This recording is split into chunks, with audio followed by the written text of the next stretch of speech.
I got the other ones here too, Jim. This is for the,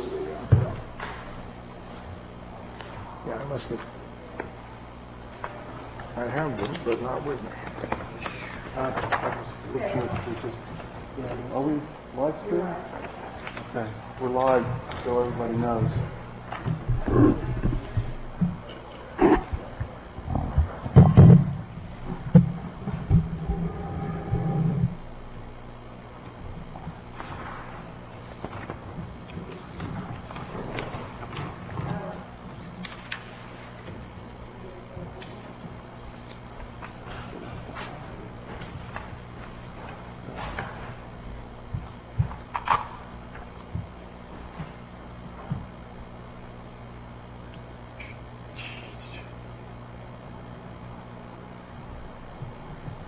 Are we missing a case, or is this just a duplicate? No, we numbered them the same. So they were with 21-4 and 21-5, but Susan numbered them both 21-4. So we're distinguishing by the site plan of the subdivision. Oh, that's what that is. Oh, okay. The subdivision is just a condo, but both have continued for tonight. Do they know that it's here? Do you think they realize it's here? Who realized it's here? The Chestnut and Cape folks. Do they realize it's on the agenda? No, do they realize we're meeting live? They sent a request to continue, so they weren't planning to be here. Oh, because I didn't see him in the audience. Okay, well that makes sense. Okay. I just wanted to make sure we weren't missing somebody obvious. Okay. We'll make sure they know for next time. So does continued case, but it's a continued case, but It's I not got as a mine. continued Case. case because it's coming forward from a prior Yeah. continuance, but we're about to continue it again. Oh, it is, okay. Forgot about those. So in this case, we yeah, yes. Really? Really? Yep.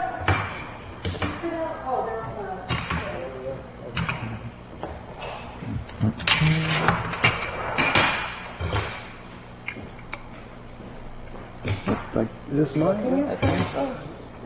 Where's Joe's? Linda, could you grab an agenda? I guess that's what that is.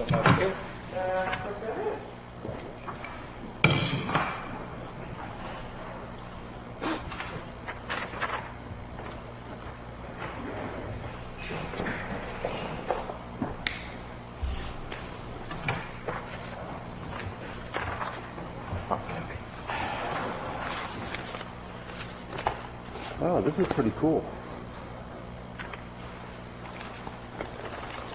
Oh, are you watching yourself in real time? yeah, well, You watching a movie or what? no, I'm watching us. But I think I better stop it because it would get feedback. But this is the reason why I wanted to check. At the last select board meeting, Beth was there. I can't find this. And Where is that now? What's that? it's just our website. All you got to do is go to our website and click on right here, live stream of town meeting.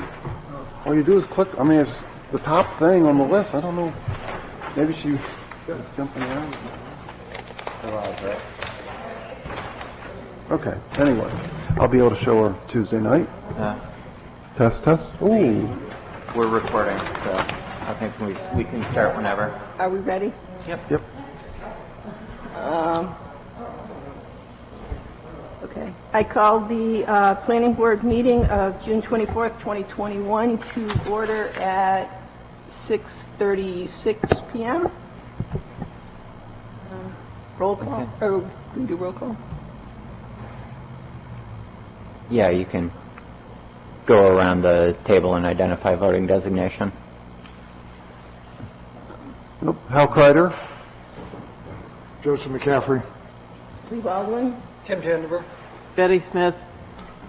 And voting designation would be all members present. So I guess the first order of business is Election of election officers. of officers. So at the special meeting last week, we nominated a chair to act for the duration of that meeting, since we were just finishing up one item of business. This is our first regularly scheduled meeting of this planning board, yearly cycle. So we do need a nomination for somebody who would serve as chair for the coming year, and then someone to serve as vice chair for the coming year. I nominate Tim Jandifer for chair. Second. Any discussion? Tim, do you No accept? discussion. What? Do you accept? Yes, that'd be fine. Okay, all in favor, say aye. Aye. Aye. There you go, Tim. All right, You thank get to you. take over now.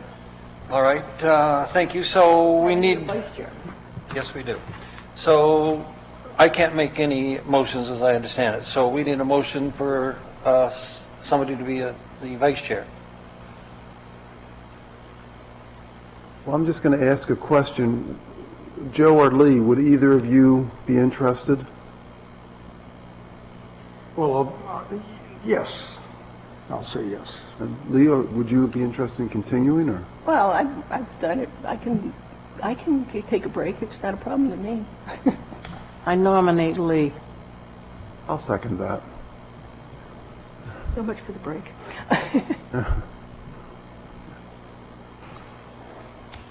So we have a motion and a second. Any discussion? All those in favor? Discussion? May I? What? Sure. Like to. I have to say that, and this is, because this is, appears to be self-interested in this case, which it's not, but I do not think we can have, unfortunately, Ms. Baldwin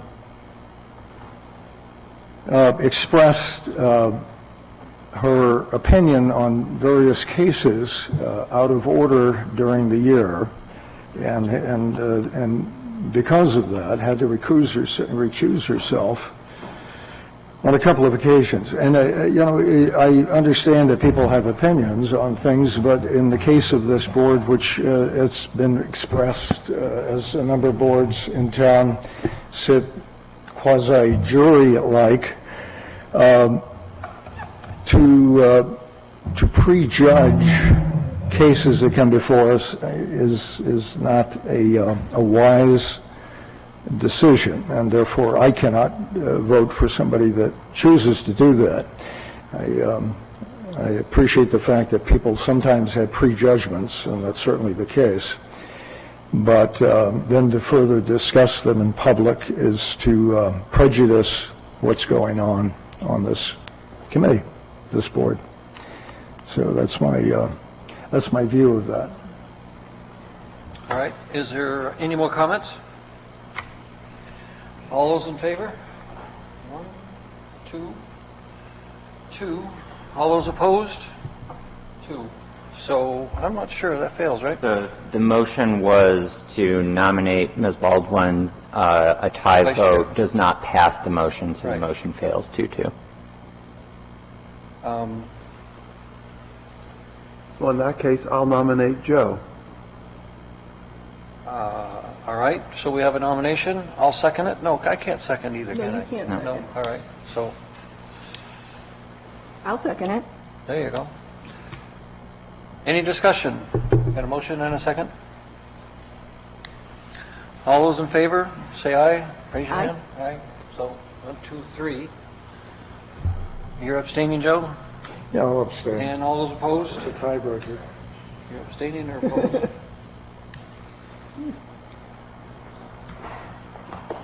I'm abstaining. Abstaining. So we have 2 abstains, 1, 2, 3 yeses, and 2 abstentions.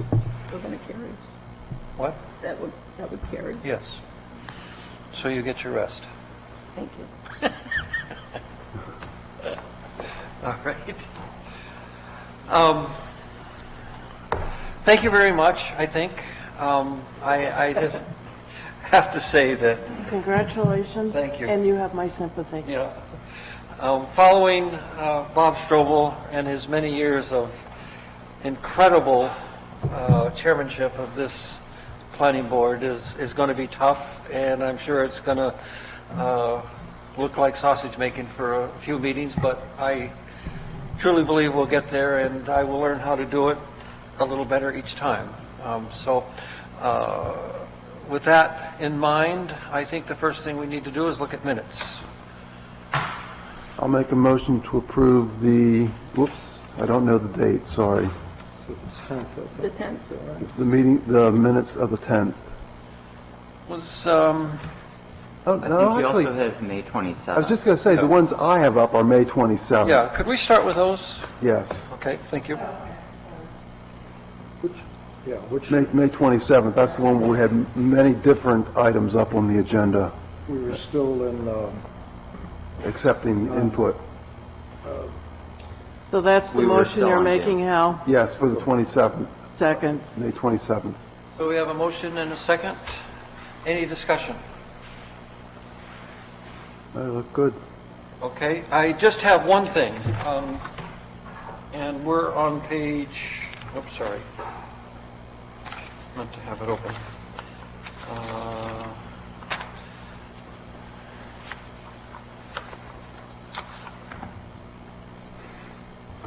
And I'm going to figure this out. My page and numbers are different than yours, but under Ralph Blackie, which is on my page 7, that was paved 130, 35 years ago. I think it should be 35 years ago.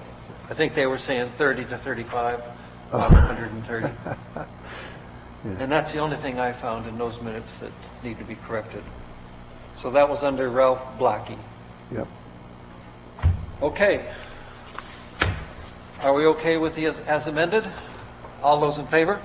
Aye. Unanimous? Any opposed? Good. Okay, I would like to bring up and just talk about real quick before we make any motions on the June 10th. The staff has been under a lot of pressure with some of the cases, and the staff were not able to go through their normal motions where they would proofread, et cetera. And there are some issues. I have issues. You might also, if you've read them. And what I would like to do with the board's permission is put these minutes off till the next meeting, and that's going to give the staff an opportunity to proofread it and present us with different minutes. Motion to table those And, minutes. and I want you to know also that I have gone through those minutes, which is why I'm bringing this up. So with your permission, I would like to give my concerns, my set of minutes, which shows the concerns to staff so that they could look at those specifically, if that's all right, if anybody's... talking about the last two, I'm just talking about the June 10th minutes. They're like 36 pages of minutes. Yeah, it was a lot. Okay, What- and I know that, we've had some long sessions, we all know that, and so these particular minutes are long, and I did go through them with a fine-tooth comb, and I just think that we would be better served to let staff take another look. Yes, Hal? Would you be opposed to all of us doing the same? I just am so not that they- opposed to that, yes. So Yeah, that yes, way, exactly. Okay. Yeah, just to kind of give them a heads up, and then we'll just get a better job. I'm concerned in some cases where I want to know exactly what Hal Kreider said, or Joe McCaffrey, or Tim Jandever, or Lee Baldwin, or whomever, and I don't by looking at the minutes. So I just would like to let them have another stab at it. We're okay with that? Yeah, Do I need a motion, or we can just do it? Mr. Kreider was going to make a motion to table Okay. that item. for Second. tonight. Okay, we have a motion to the table and a second. Any discussion? All those in favor? Aye. aye. That passes unanimously. Thank you very much. Next on the agenda is 21-4 case, continued case. Oh, excuse me, voluntary merger. What? Yeah, this confused me too, Tim. Right, all right. So Ward Map 232, Lot 14, and Map 232, Lot 15. And where do we sit on that? I have an idea. Okay. Voluntary mergers, the process is that the board does not vote on these, only to vote to sign. It's not an approval process, but we receive them so that the board is aware that the property owners are merging the lots, because if you put it at the registry of deeds and it becomes one lot. Okay, do we discuss it at all? No? Good. Why? I don't know. Both, and I don't see any issues with them. Does- Land properties. Does anybody have any interest in a discussion? Well, Okay. I How just have a about- question. Okay. Since I did not look at where this is there any way just to tell us where this is on the map? The ward, the Arnold Command Ward is on 02A, right before you get to tough times, and basically their situation is they have one lot behind the other with only a right of way, so they really have no way to, they looked at the potential to subdivide, but they don't have enough frontage to do that, so. Going through one lot to the other? They felt that by joining the two lots and making it larger would be more beneficial. And where is that, right, you said in the beginning, where is that, Linda? 202A, Yeah, but right before you get to tough times as you go around. tough time, okay. Up on the left, there's a house, people have lived there for one number of years, and. It's the lot that adjoins the tough times? No, I think there's a couple in between. Okay. But it's a back lot and a residential developed lot in the front, and the random back lot in the front. Okay, thank you. Any questions on the Kulikowski? Hope I said that right. What I can tell you is being merged as part of a zoning board application. They came forward and offered to merge them because they wanted to develop two undersized lots, and to avoid any issues of setbacks of the little lots, they made it bigger before they came to the zoning board. See? All right. Any questions on that one? All right. Thank you, Linda. That's all we have to do. And James, I can hand this to you, and pass the They still need a motion to sign, don't they? Pardon? They still need a motion to sign, don't they? Yes. Okay, So moved. Second? motion and a second for the chair to sign these two voluntary mergers. Any more discussion? Pass it to Tim, please. All those in favor? Aye. Aye. Passes unanimously.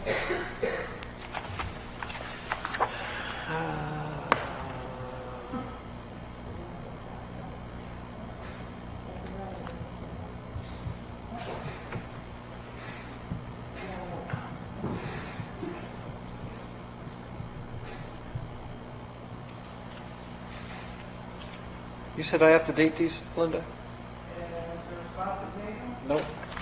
Oh, there's a sign. I mean, there is for somebody under Kulikowski, it's like if there's wife or somebody else, but not for me, that I see anyway. You can look at it. Oh, I see, never mind. Reviewed by the Northwood Planning Board on 6/24/21.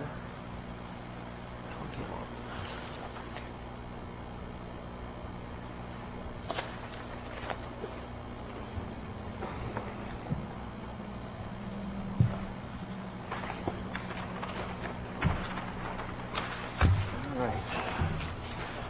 Next on the agenda is 21-4 Chestnut Cape, and I think we have information on that. We do. They have requested a continuance. They are still working on, I believe it was changes as requested as part of their alteration of terrain permit.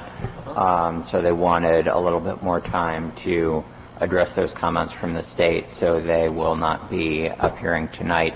They've requested to be scheduled for the workshop meeting in July. That would be in 2 weeks. That date is,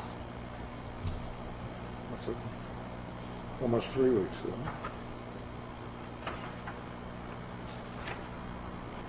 it? the workshop is July 8th. July 21. So I need a motion to continue 21-4 Chestnut and Cape to July 8th, Well, just 2021. question. The 8th doesn't give us a 2-week window there if there's anything coming in right at the end of the month. So I believe they still have some things that they're working on for the peer review that this board requested as well. I think they would just like to reserve the option of coming 2 weeks from tonight in case there are any updates that they have for all of you. I'm okay with that. I'm just saying, though, for anybody else that might, any other cases that might be showing up here by the end of the month, wouldn't we want? Any new business would be noticed for the end of the month. So we wouldn't be adding new cases onto the 8th. Anything that came in and applied for July would be on 2 weeks after the 8th, so the 22nd. Okay, but typically we've allowed 2 weeks at the beginning. Our scheduling has been allowing 2 weeks at the beginning of each month. I guess not always, but to allow for the possibility of somebody coming, a new business item coming in at the end of the previous month. I mean, this There can't be a new site plan or subdivision application noticed for the 8th. We wouldn't have enough time to meet legal notice. as far as the site plan. So we know that unless there was something like a voluntary merger that we just did in 5 minutes or a 674-41 application, we know that we don't have any business scheduled for that night. Okay. Motion to continue. Related question, will we have our legal review back by then? I'm not sure what the status is on. That's a possibility. I think today, both the applicant and the reviewer. What I'm thinking is if we have that, then we might have everything we need at that point. Right. They'd like to go 2 weeks, and if they see a few days ahead that they're not going to be able to go, but they'd like to keep it moving along. There's nothing else scheduled that night. Fine with me, I was just hoping to have that and wrap it up, if we can. Okay, so we have a motion and a second. Any more discussion? All those in favor, say aye. Aye. Before we move to the next one, I would like to ask if you all read review comments, 62421 review comments on the 2114, for instance, case. And I'm looking at number 6. During the pandemic, the board established a practice of hearing all cases at 2 subsequent meetings to allow time for the public to review the case file and submit comments in writing. Now that the town offices have resumed normal operation and meetings are again being conducted in person, staff recommends that the board revert to its prior practice of acting in a single meeting where feasible and only requiring a second meeting for cases where additional information or deliberation are required. So I'm asking the board how they feel about that. Are you taking into account work sessions? We've always had 2 meetings Yeah. per month. Well, I'm not sure how, I don't think that's the issue. Prior to, as I understand, what's being asked there is prior to the pandemic. An applicant could come in on a very simple application and get it approved in one meeting. Because of the pandemic and people not being able to come in and sit like we have tonight and having to Zoom and all of that, the board made a decision to, any new application, we would talk about it and maybe find it complete, but it wouldn't be really decided on until the next meeting. Do I have that right, what you're saying? Yes. Okay, so instead of requesting a simple plan, application, and we do get them, we have one tonight, for instance, the planner is saying that we really don't need to put it off to 2 meetings. We could approve it in 1 meeting, which would be helpful, frankly, to us and also to the applicant. Yeah, I think we've done that. That's how we always did it before the pandemic, when I was on the board prior. I mean, there were times when we would approve it in 1 meeting. It's the pandemic and the Zoom and all of that. It was People- specifically the concern that the town offices were not going to be necessarily open for people to be able to come in, take a look at the plans, as well as the fact that there may have been people who weren't comfortable with the Zoom platform, where we wanted to find an application, find the application complete, and then leave the public hearing open for 2 weeks or so to let people submit comments in writing. Now that, people can come in most days and take a look at the file, now that people can come here in person, as their option and opportunity to comment on an application that affects them, we don't think that we need to mandate that 2-meeting procedure for all cases. Well, Only, essentially, we're going back to the old system. right. And personally, I don't have a problem with that, but we need to discuss it as a group. Do we need a motion to change it back, or? does- I don't think we need a motion as long as No, the I'm just board, asking for how as the long as board there's an feels about it. understanding of the board. I think we should go back. Okay. Any other comments? Works for Okay, me. So then I'm going to consider that we've decided that we go back to the previous pre-pandemic way of doing things that we had. Thank Say you. I that just 3 times wanted to fast. bring that up. What? No. Say that 3 no, times no, no, no, no, no. No. So then the next case on the agenda is 2113 Heather and Peter Higas, 284 First New Hampshire Turnpike, map 231, lot 6, minimum impact site plan for a change of use from a residential apartment to an office space.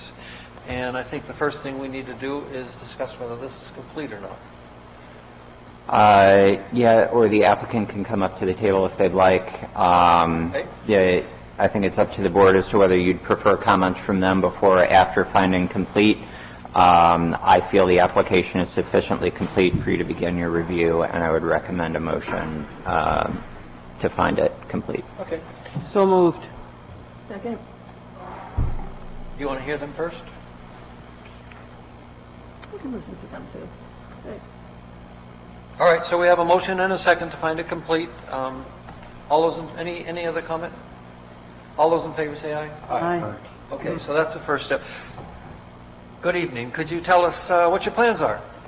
So right now, it's an existing small office space, and then what used to be a retail space. Excuse me, are we going to pay attention to mic placement? Is that an issue, or how is Can you this? pull the working? mic a little bit And closer? it's not your, It it's has not to your be doing. Sorry about elbow that. length away, Heather. Just pull your mics forward or something. We're Absolutely. supposed to be close to these, and I have no idea what it sounds like on the other end, except that we've been cautioned a number of times. Okay, no problem. So when it was formerly Slaybell Antiques, the second floor of the space was about 2,600 square feet of retail space. And then there was used primarily as office space, and we would like to just continue finishing the second floor and have a brokerage with 2 employees. Okay. Any questions of the applicant? We're not changing the building or anything, right? No. No, I looked at it, it's really a minimal impact, it's just a change of use. Okay? I'll ask a question, just if, I'm familiar with that site, and it was established as, it came through us as it became a restaurant, the last go-round, and so there's quite a bit of parking. So my simple question would be, your office use, whatever that may be, is that any substantial amount of parking requirement that's associated with it? So it'll be Peter and I on a pretty much regular basis, and I have an assistant who comes in twice a week, and occasional closings. But we have 25 spaces already allocated for when it was Umami.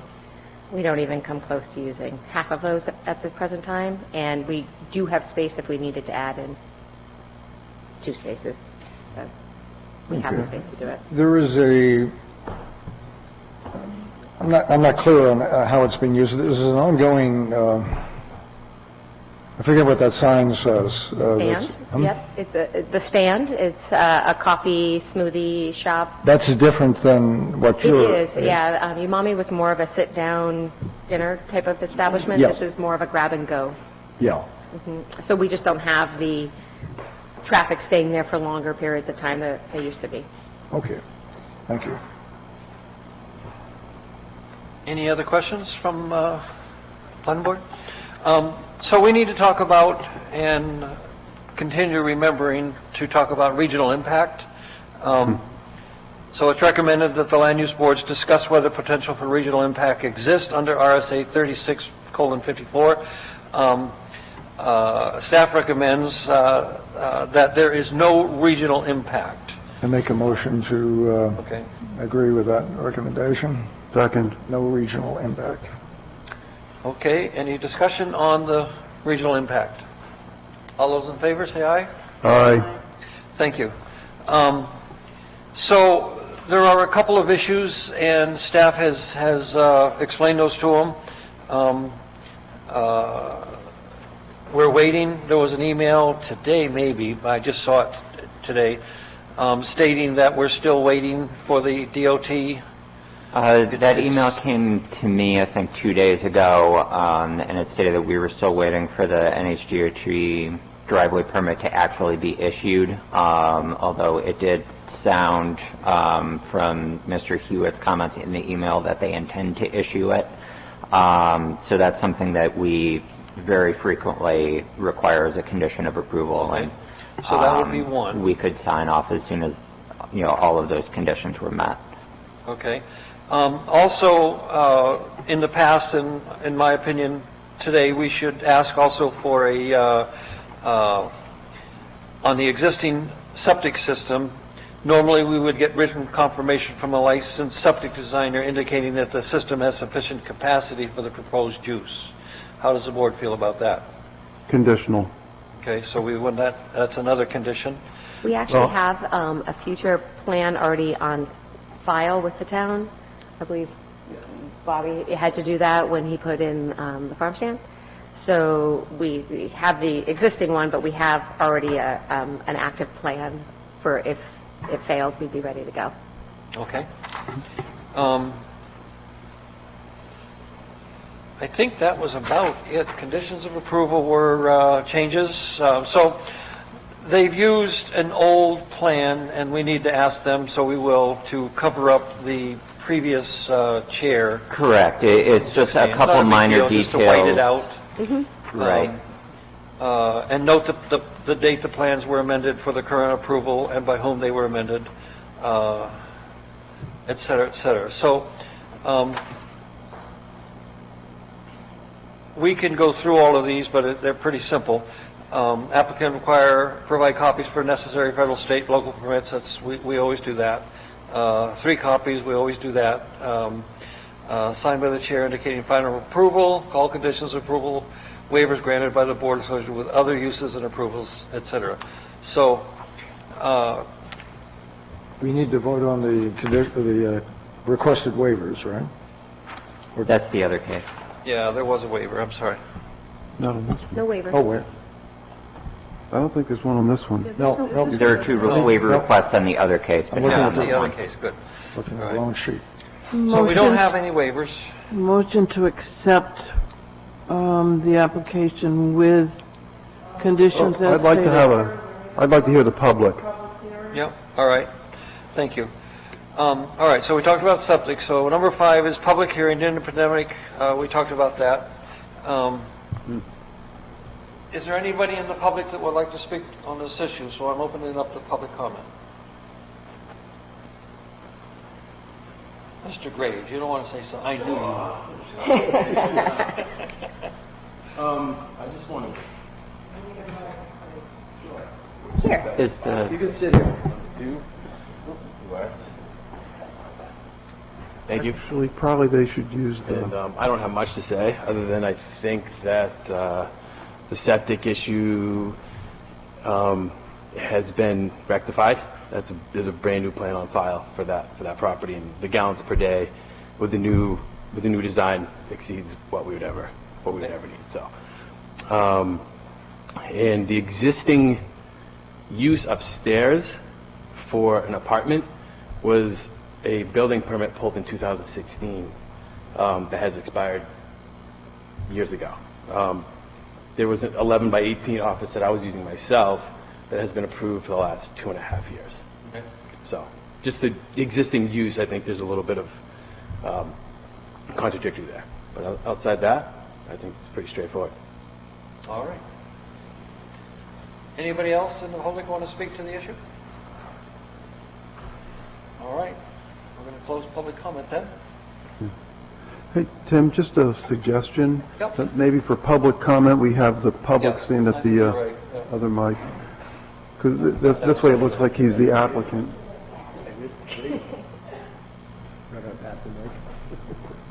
Now, in this case, I'm thinking it's okay because he's actually helping speak for the applicant, but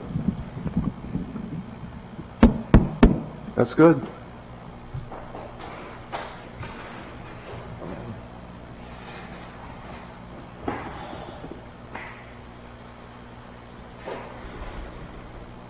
All right, we all set then? So, we had a motion? I'll Second. make the motion again, if you want. Yes. and can I ask, because condition number 2 is written to complicate or contemplate both the state-approved septic design and the driveway permit, can I just have it explicit from the board whether you consider the new design that's on file to satisfy that?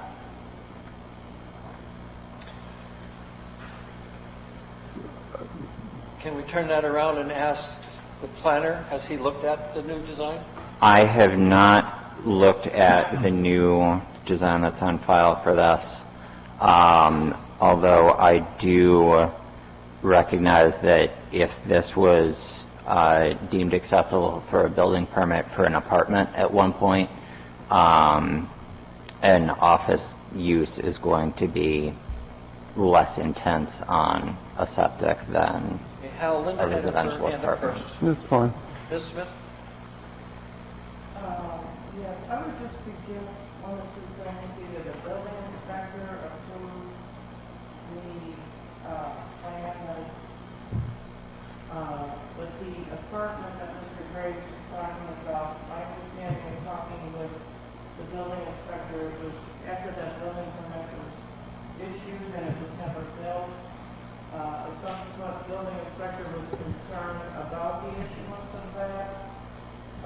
It's never actually been an apartment, and we don't know, without looking at that plan, if it's included in it. Maybe it is, I don't know. The septic design is talking about. You referenced the Correct. septic. So I'm saying it is So I would, to show that what they're in now, by what James had recommended, so I would suggest then, if we'd like the building inspector to have Consider the state the approved? final review of that, I would say for number 2, it currently states, the applicant will acquire and provide copies of all necessary federal, state, and local permits, including but not limited to, I'm going to read the second half first because the first half is the one that we're messing with. An NHDOT driveway permit for each driveway depicted on the plan, or written confirmation from NHDOT District 6 that no such permit is necessary to accommodate the proposed change of use. It sounds like that is in progress and we should have it soon. And then a state-approved septic design or written confirmation by a licensed septic designer indicating that the existing septic can accommodate the proposed change of use. subject to review and acceptance by the building inspector. So with that, it would be my understanding that if the building inspector felt comfortable signing off on the plan that we have on file, he could do so. If he would prefer to have an additional letter from a licensed septic designer who specializes in that field, he could request it, and that letter Those are would the hopefully three, satisfy him. Conditions of approval, the one, number one, have you read it? Yep.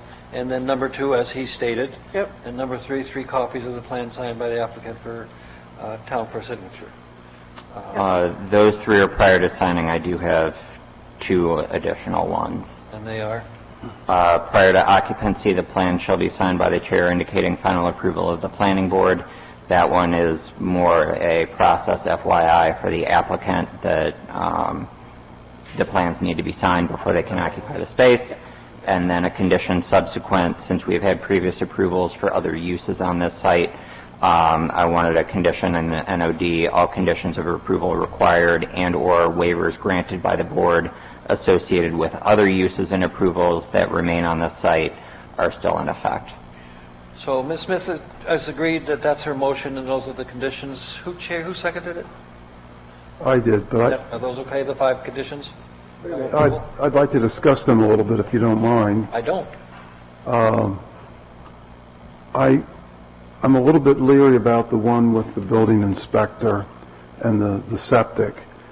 And just for clarity's sake, my preference would be, for example, in this case, you look at the plan and it says what they're going to do, and you just ask to have a septic person confirm that it's okay. That's what our tradition has been. We've always had somebody confirm that. And I guess I'm okay if we're saying that what we have is less than what was used before, but I just want it really clearly defined. This is what the application is for. So if the application is for an office, upstairs and downstairs, or whatever it is, then that's what the septic system needs to be certified as being okay. I don't have a problem per se if we want to turn some of that over to the building inspector because it's quote obvious that the septic's okay, but I want it real clear what the septic system is suitable for.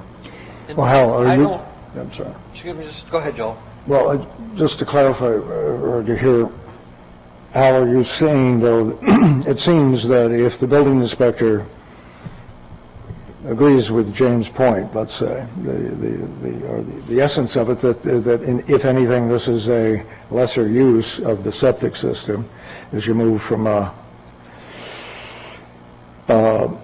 an apartment previously to a now office use, if that's okay with him on the face of it, and it was an approved septic system previously for that other use, for that apartment use, then it would be merely an okay from the building inspector, as opposed to having a full-blown somebody go out and... I have a question that may simplify this. When you submitted for that state-approved septic design, presumably Umami was the ground floor.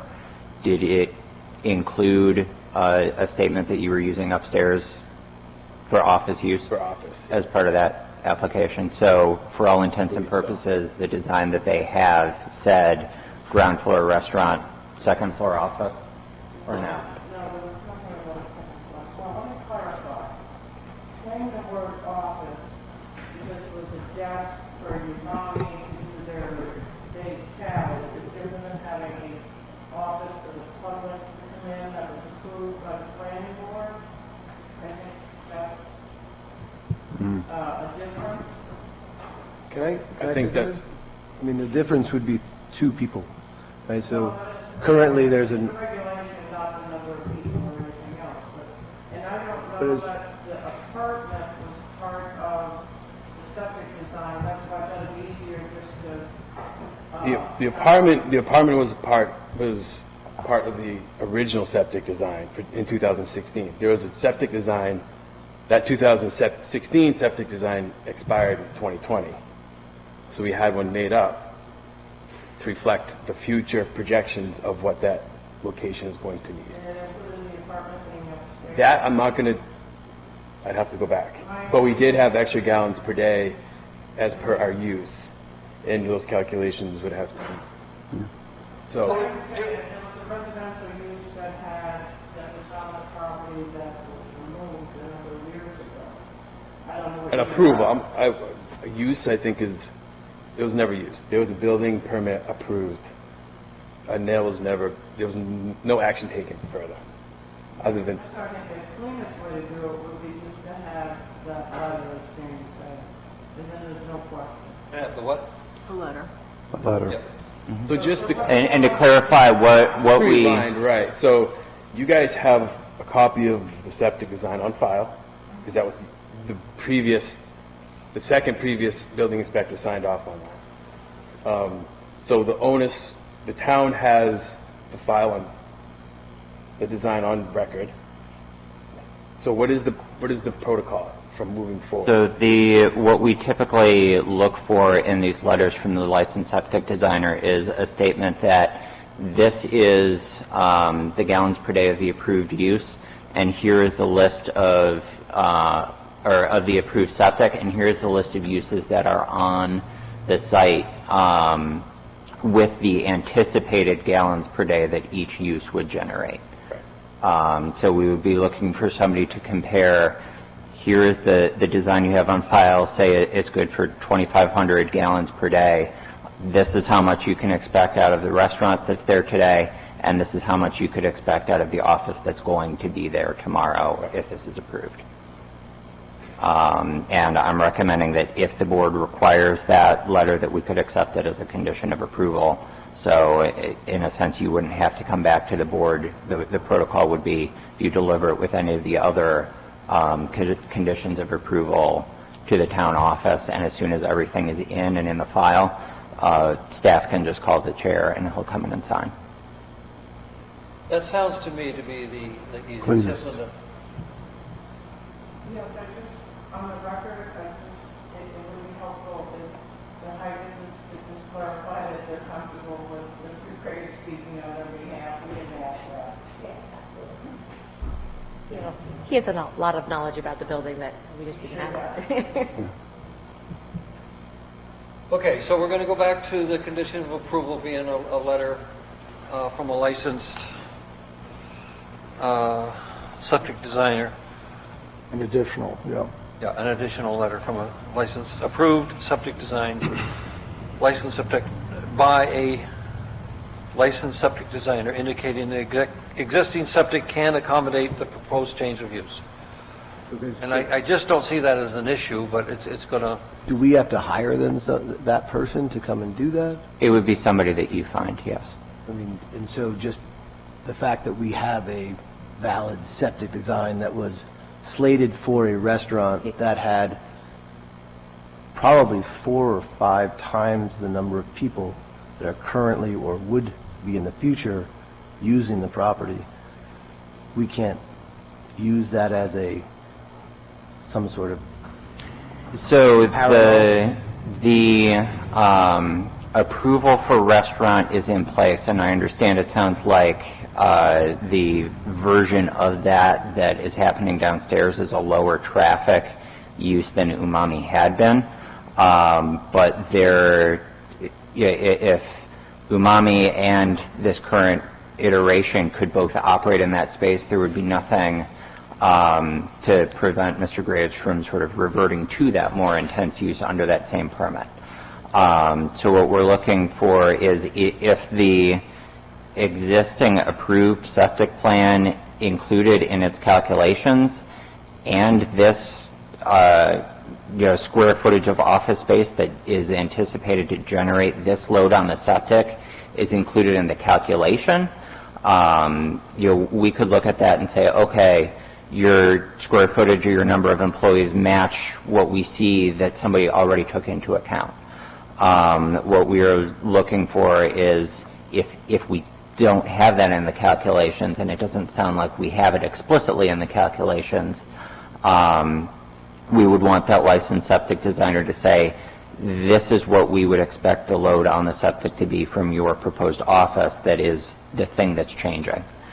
The file, or the info that's on file, which the file is quite large, if that already had accommodated for something that was similar to an office space upstairs, and we presented that to you, would you accept that?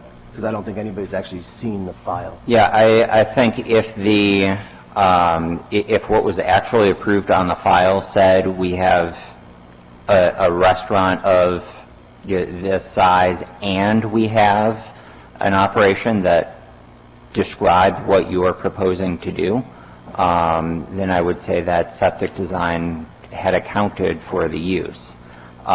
If it... Also something that would be either more like an apartment. I think... It's not going to say office space. You know, Right. or a it'll say either office space or a apartment. And so if we bring it with that idea that it's something that you guys have already deemed to be more... Again, I think the... yeah, I think that's a decision for the board. It sounds like what I'm hearing from you all is that you would prefer to have somebody say, this is the exact load we would expect from this office use.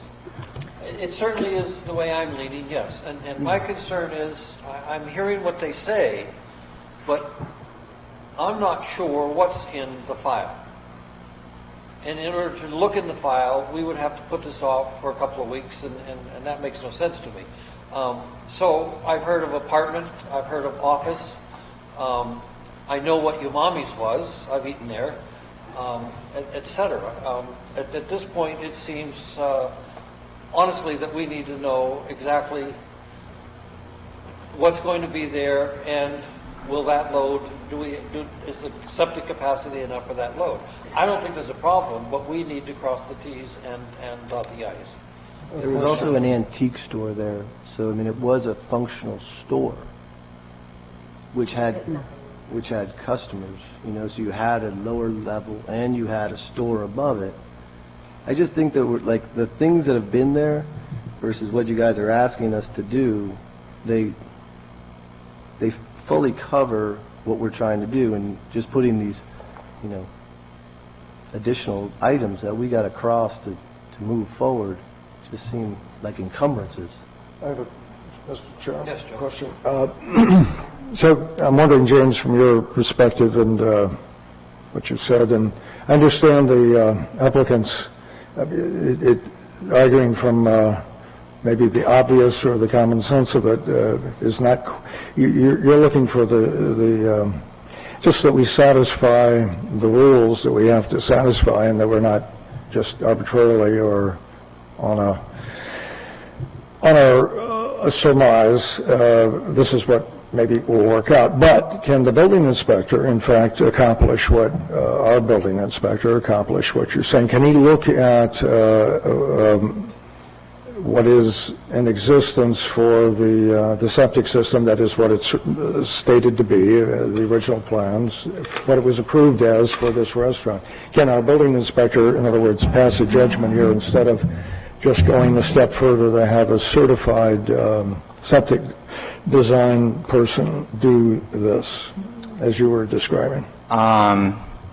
So I would say if you were to ask me to do it, I don't consider myself to be qualified to review a septic design and say, I know exactly how many gallons per day these uses are going to generate. But that's what I'm saying the building inspector. Right, right.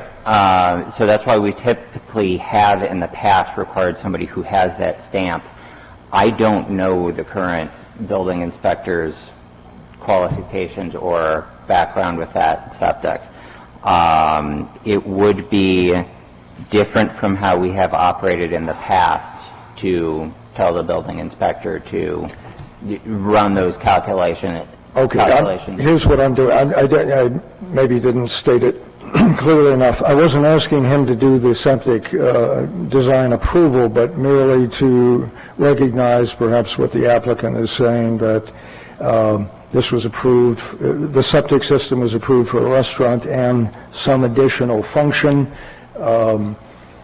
And am I seeing, the building inspector, am I seeing this falling within that range? The restaurant, obviously, still there in some form, but the new function is, that satisfies. So again, the purpose of the letter, the existing septic plan will say this plan that's on file is approved for X gallons per day. And in the letter, we ask someone who is stamped to design septic systems to say, yes, that number is sufficient to cover the proposed uses because what exists has this gallons per day, what is proposed has this gallons per day, and it's less than what's on that capacity. Can't the building inspector look at that and say, yep? That is something that you could ask him to do. Again, I'm not familiar with his background. That would be a change from how you've operated to ask them to do that, but that would be something that is within your ability to ask of him, So- if that's how you would prefer to proceed. Let's let Linda speak, please. Yes, so that's what I'm going to say. Since I was the one that suggested the building inspector, I'm going to say that probably was not a good suggestion, and I'll take that back. We could possibly end up with this discussion on every single symbol. Yeah, I agree. Future, and Mr. Frederick's point is well taken. The town is not in the business of being licensed septic design. Yeah, and personally, Across the board with everybody. Personally, I've become more uncomfortable with what we have or don't have. I'm not sure. So I agree that we need a licensed septic designer to look at it. I know we have several in town that are readily available. I don't think this should take very long at all if you want to get right onto it. So, And if they're confused about what we're asking for, we have examples from prior cases that we Right. would be happy to pass along. okay. All right, any more discussion on this? So we have a motion and a second with 5, get my glasses on, 5 conditions. And to be clear, condition 2 would be back to the original where we are by a licensed septic designer indicating the existing septic can accommodate the proposed change of use, et cetera. Any more discussion? All those in favor of approving this application with those 5 conditions, say aye. Aye.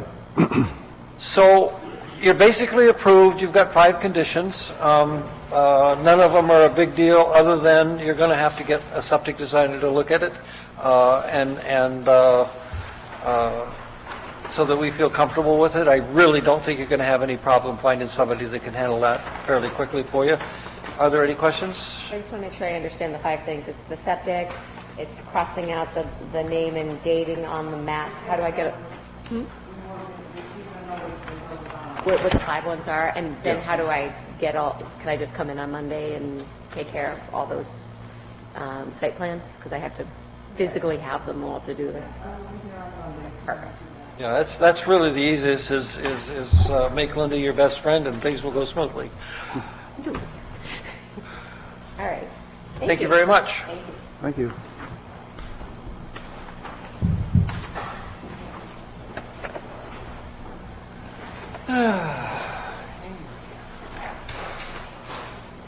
And then we have, I think, Mr. Hadley.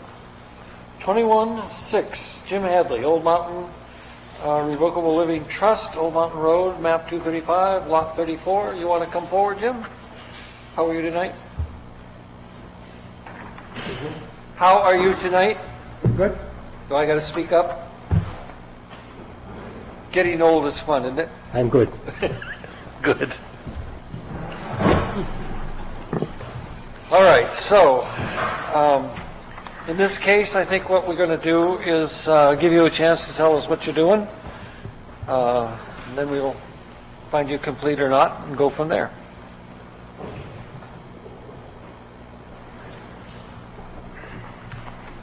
All right, good evening. I'm Joe with Barry Surveying, representing Jim Hadley tonight. Jim owns tax map 235, lot 34 on Old Mountain Road, and it's currently 33 acres as shown in sheet 1, and he would like to subdivide off just a single lot in the left-hand corner on Old Mountain Road. The proposed lot's 7.76 acres with 681 feet of frontage, leaving the remainder as 25 acres. We've done a topographic and wetland survey on the entirety of the 7-acre lot and the front portion of the 25 acres to prove that it meets the zoning regulations. We've also done test pits to prove buildable areas on the proposed lot, which is also the same buildable area we showed on the 2019 application. On the remainder of the lot, on sheet 3 and 4, we show a state-approved and town-approved septic on the remainder 25 acres to show that it can meet all the regulations for septic well. We also show 2 driveways, one for each lot, with site distance plans at the end of the plan set, sheet 5 and 6, showing that they meet site distance for the town regulations.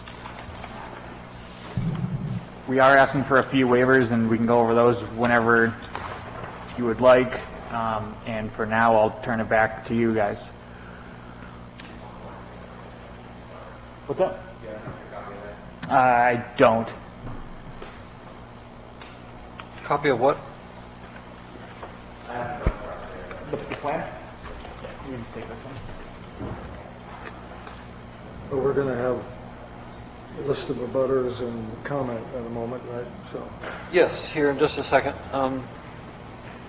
the gentleman's identifying himself as a butter, right? Okay. Understand? We have to find it complete before we can open public comment, I believe.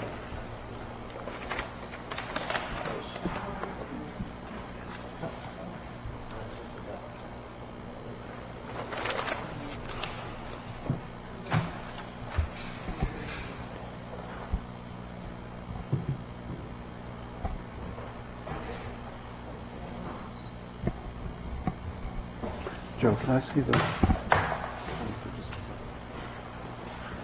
You want a motion for that? I think I do, yeah. So I'm going to entertain a motion for completeness. Does anybody have any? I'll make a motion. Oh, all right, you want it? You want a second? Yeah. And Betty will second.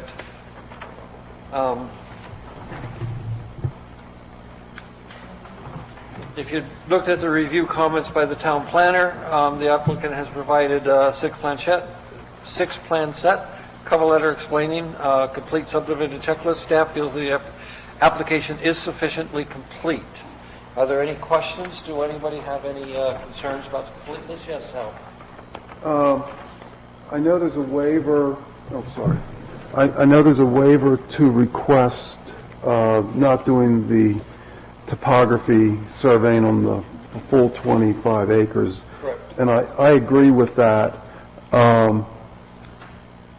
What I'm wondering is, on other applications similar to this, what we suggested that they do is they take what's already in the computer system, like from the U.S. Geological Survey, and overlay that so that we can see what they've got from an overall perspective.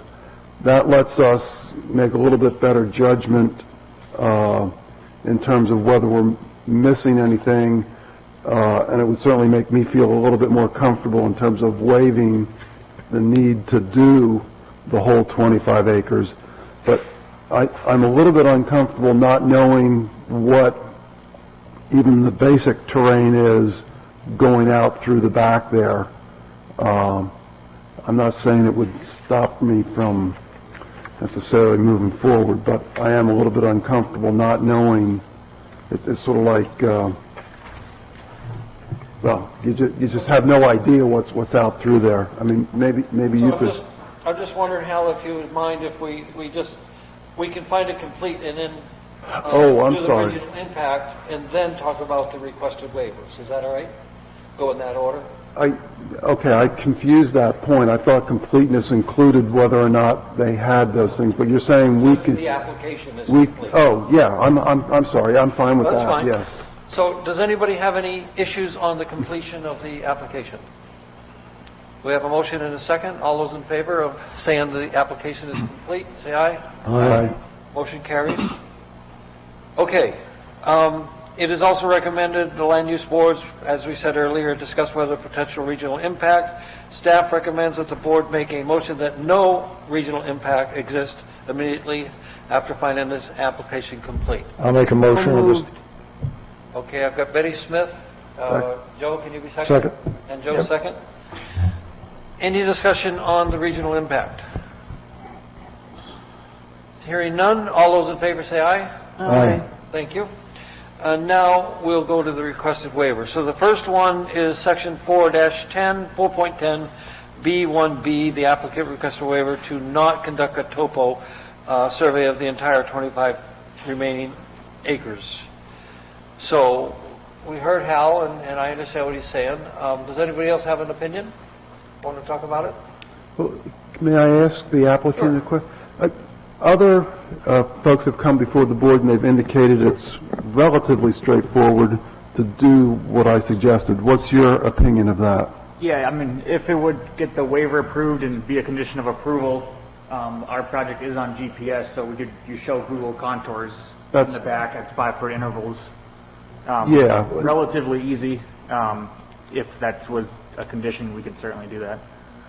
I would feel more comfortable. That would be an overlay process from an existing file somewhere, and you wouldn't, what this is asking the waiver for is that you don't go out and do some kind of a survey, and that's, So we would just take online resources. We have topography from here forward done by us in the field, and we would just overlay Google or granite contours in the back to show the general slope taken from LiDAR or Google or. I think the purpose of this is to make unnecessary, to obviate unnecessary expense. I mean, somebody going out to check it for no reason, really. And, so if that can be done minimally, as you described, Google or somebody, I don't know, whatever. All right, so what I've written here is, on the request for a waiver to not conduct topo, is that we would consider, or we would make a motion and whatever on that waiver, but that in the waiver, they have to go online and use their online resources to overlay contours. They suggested using Google. Whatever they Agree with feel is that? appropriate. Or something. Waiver on those conditions that they put those, that online resource. Don't use Google. specify Google, though. He may find something All that right. matches up closer. I would say the addition of contours using the best available GIS data. Using what? Available GIS data, geographic information system. So that would include the Google data, that would include the granite. I guess I'm sympathetic to Hal's point in one sense. The only thing I would say about it is we're not going to see this again if we were to approve this, for instance. Well, I would like to know, I mean, Go back and look at the well, new, I guess that was part of what was going to be my discussion. I mean, I have no idea what's back there, and I'm reluctant to, just approve it blindly, but I'm only one of 5, so. I think my only question for Mr. Berry would be whether you would prefer to have that only on the sheets that aren't going to be recorded and leave the recording sheets as only the survey grade. Yeah, the registry won't record any sheet with topography on it. So the recorded sheets would be sheet 1 and sheet 2 showing the subdivision, and then the rest of the plan set would be on file with the town. Okay, does everybody understand that? So I'll look for a motion for the waiver of section 4.10 B1B with the stipulation that they use online resources to get the best GIS data to overlay the contour information. So moved. Second. So we'll use Lee this time for a second. Any questions, any discussion? All those in favor say aye. Aye. The second waiver is the applicant requests a waiver to not identify natural features on the entire 25-acre remaining parcel, limiting depiction to the buildable area along the road. Discussion. That'll come up in public hearing. Oh, I'm sorry, yeah. And Mr. Chair, I have the abutters list. We typically read Yeah, it at the let's do that. beginning. Would you like me to pass it around, or I can read them if you like? Would you read it?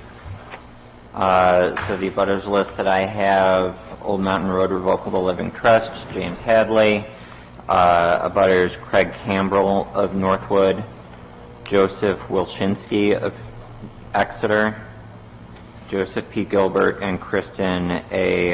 Wojtanek of Northwood. That's the abutters list. The town of Northwood, the F&M Walker Family Revocable Trust, Frederick and Margaret J. Walker, the Weeks Living Trust, Mary A. Weeks, trustee, Phantom Davis Joint Revocable Trust, Hugh H. Davis, Old Mountain Road, trustee, Mason Family Trust of 2015, Bernard and Charlotte L. Mason, trustees, Jane E. Toole, James A. and Eileen M. Hadley, Seth P. Alley of Northwood, Tamsin A. Whitehead of Northwood, Sean and Rachel Labby of Northwood, Damon Burt. Fraggle Rock Environmental is one of the professionals associated, and Kenneth A. Berry, Christopher R. Berry, and Joe Berry, Berry Surveying and Engineering, the other professionals involved. Okay, so we're going to open up public comment on the issue. If you wanted to speak? Yes. Could you use the microphone over here? Thank you. And state your name, please. I'm Joseph Gilbert, 210 Upper Deerfield Road, which is this area. Okay. Sorry, show that again, please. See about it right here? And the front part of that is the road? Yeah, the road is here. This is Okay, got it. the back end of my property. Thank you. My concern is with regards to This is end of extensive wetland survey, all of this. being a big question mark on the map. Wetlands may exist in this area. They do. Those wetlands are contiguous with my property. So I would really want that to be extensively surveyed. Just stay near the mic, please. Sorry. The survey ends and says wetlands may exist.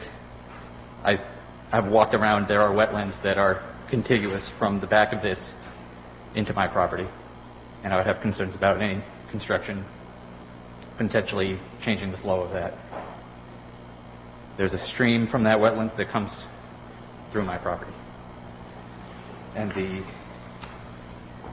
Wilczynski property next to me, which was recently subdivided off of, I believe, your same parcel of land here, their construction, including a new septic and a foundation, also changed the flow of water through there and is redirecting runoff on my street. So, Mr. Chair, I'd like to ask Yes, a Joe. question so I can understand a little better. Okay.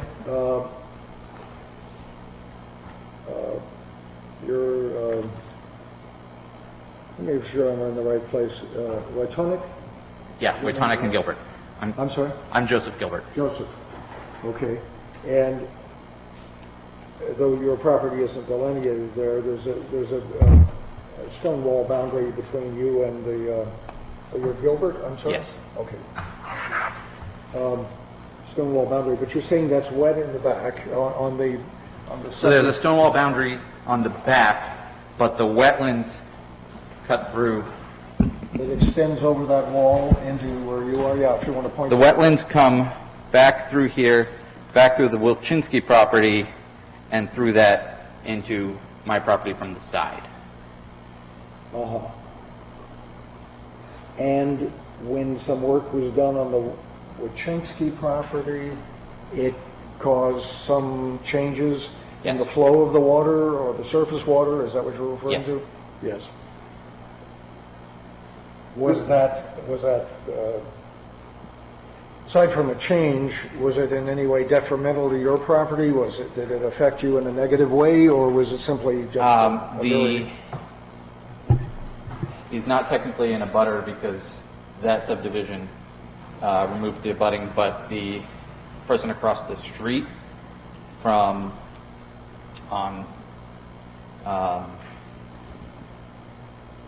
across the street from the Wilczynskis is having his driveway eroded as a result. As a result of changes, where? To the runoff from the septic construction. There's extensive ledge, not that far underground, so the digging was very difficult. I don't think were able to put either their foundation or their septic where they wanted to be. That is starting erosion, and there were trees that came down because of whatever work they had done, and they were knocking over power lines. Your property fronts on Old Deerfield Road? Yeah. Okay, and so this proposed subdivision here is behind you, so to speak? Yes. Behind, okay. And you're saying the person again, that name, I guess, was Wilczynski, so they are next to you, their back also abuts this property. They saw some consequences of the previous activity. So Yes. was that rectified? Did it come to a good end? Is it still a chronic problem? Is there some way to describe it? It wasn't directly affecting me. But the other guys? That one. But my overall roundabout concern is that the wetland system is not fully surveyed. The flow pattern changed unexpectedly because of the work done. There's ledge extensively in the whole area. Without knowing better all of what's back here, I would be concerned about similar results affecting my property. Okay, it's just so I can understand this, and I understand that you would have a concern. Any abutter, there's a change taking place on one property that can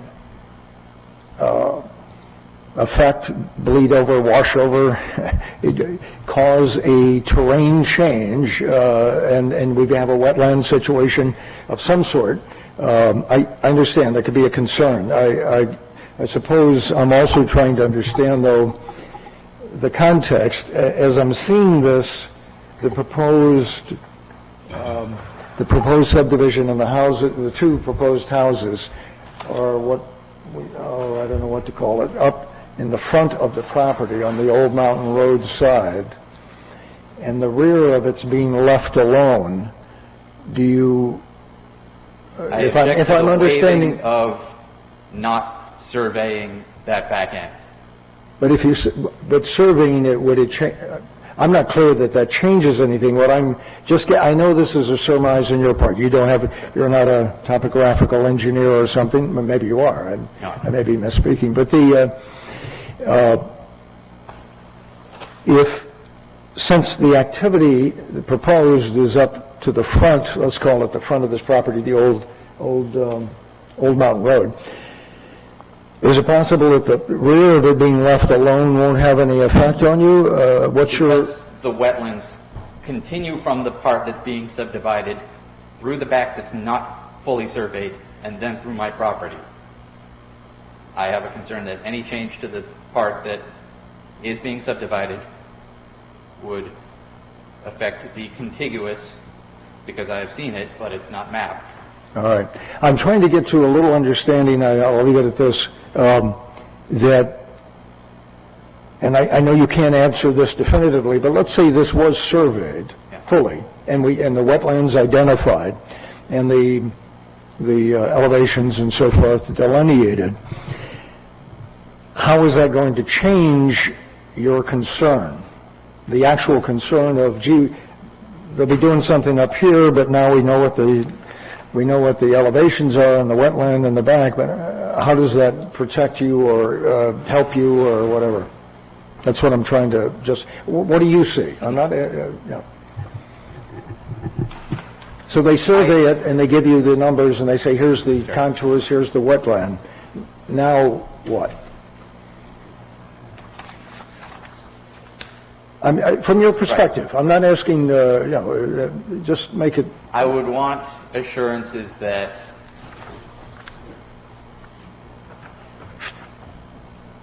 my concern with the previous subdivision made me skeptical whether the plans for that one were sufficiently predictive of what the changes would be. Okay. Can I speak to that? Well, you ask the chair. Yep. Yes, go ahead. So, if we had surveyed the rest of this, it wouldn't have changed this state-approved septic design. And once that's approved, we had, on the original, the subdivision over there was approved using best management practices. How the contractor went about constructing that site had nothing to do with the design. We showed silt fence along the wetlands. We met all the regulations for the town, setbacks. We showed drip edges around the house. What was installed or what happened on site didn't pertain to the design. The design met the standard of state of New Hampshire and the town. Are you suggesting that it was perhaps a builder's mistake? I'm not saying that. I just, once it got approved, you can hire anybody to go in with an excavator and cut trees down. Whether power went out, I'm not sure. But what happened over there, we still meet all the setbacks over to here, and that shouldn't change the waiver request for showing wetlands out there. We still are going to have a state-approved septic right here, regardless of if we show wetlands in the back of the 25 acres.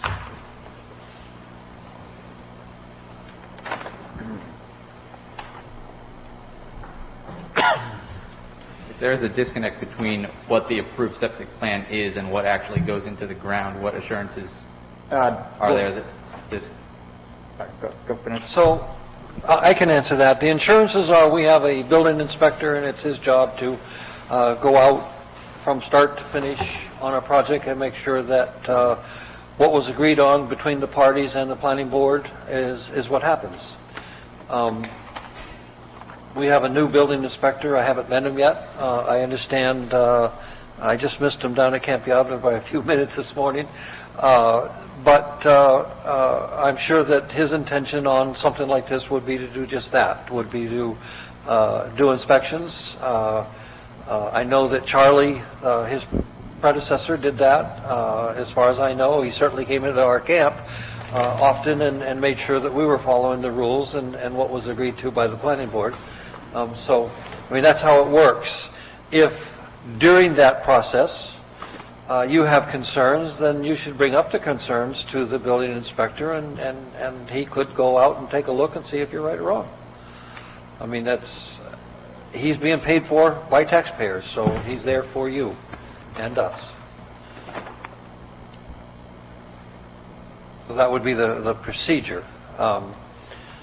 I understand your concern. I do think that I don't see, I guess, what happens in the back of that property is going to have much to do with what's going on in the front of the property by making a subdivision.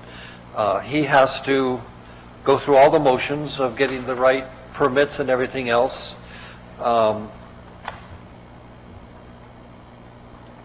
I totally agree, but I think we've corrected that and will continue that sometimes what happens after the fact is not exactly what was agreed to. And we need to get better, and I think we are in the town to make sure that that happens, that what is agreed to, what trees to be cut, where the driveway goes, and all of those things. I think we're getting better at going back and making sure that it happens the way it's supposed to. I don't know about the particular one you're talking about. Charlie's gone, or I'd talk to him tomorrow about it. So, but there is a system, and it should work. Mr. Chair, may I Yes. ask a question of Mr. Barry? Yes, please. So it looks like on sheet 1, it's sort of covered up by the note regarding an iron bound, but if you look at sheet 3, it appears that your intensive wetland survey reached at least to a point that you know there is wetland across the entire width of the property. Is that correct? That is correct. Yeah, so there is no way that you would be able to reach any upland portion of the back part of that lot without going through that wetland?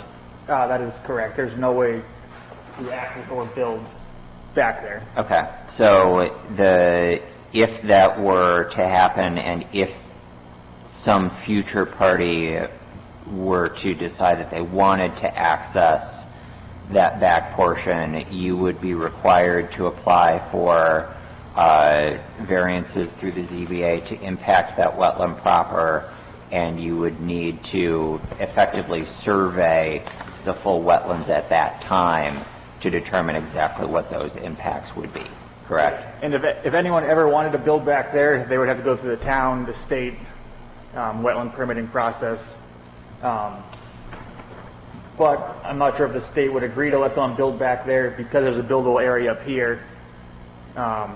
They may just deny the permit. Right, but in effect, you have surveyed anything that you could legally reach and build on without, another review process requiring you to come back and survey more intensively and further into the property.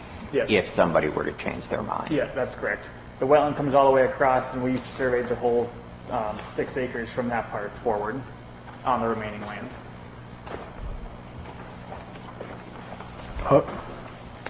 Just further observation, I guess.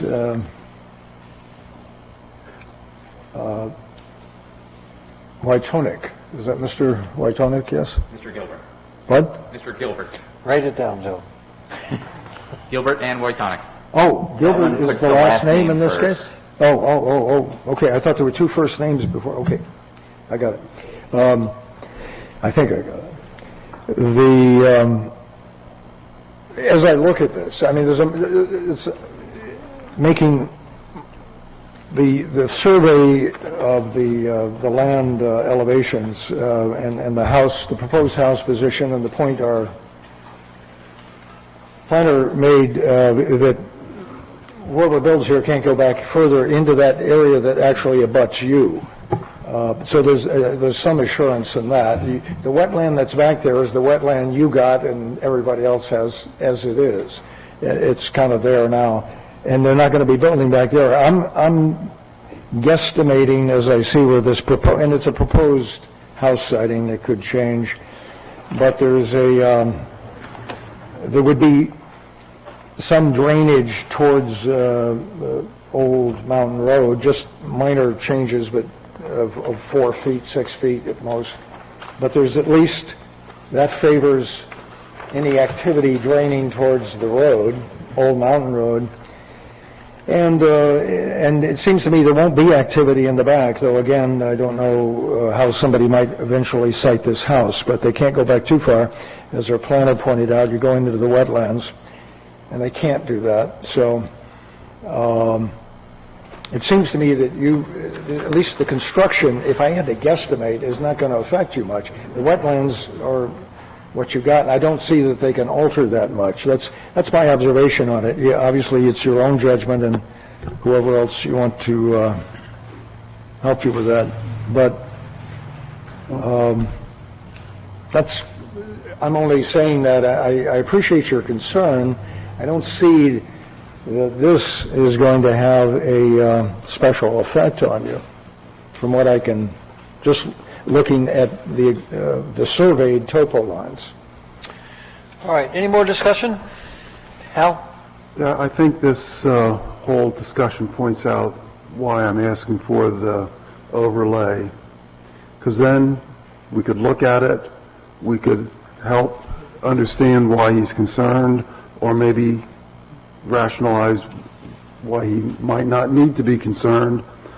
But right now, I don't even know which way the folds of the land go or anything like that. So I don't know whether what he's saying is a concern or not. And that's why I ask, I'd like to at least get, without surveying, the best that we can in terms of the contours and understand which way the topography is, and then maybe I can better understand if, there's concerns about water flooding the wrong way or something like that. But without that, I can't make that decision.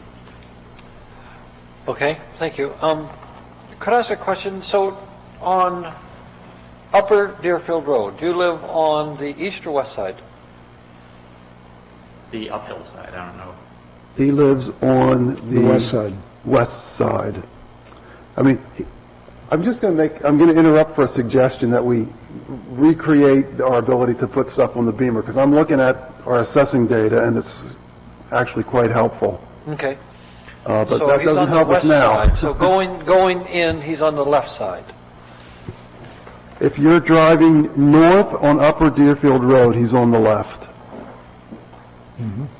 I haven't been up there in So you go some up, time, and I don't remember houses on the left. That's what I was you wondering. go up Old Mountain Road, you Yep. take a right. Yep, I know where it is. I used to pick up an old man down there and take him to the grocery store. And what he's talking about is the development that you first come to, or a house that you first come to, and then you come to his. Yep. Okay. And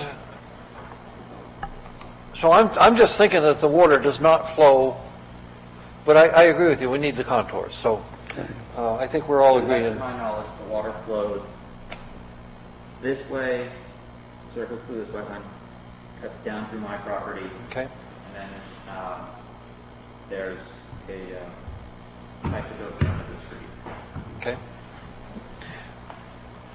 Yeah, I went and looked at the Old Mountain Road side of the property. I did not go up, which is a mistake, and I'm going to, so, all right, good. Any other questions on that waiver?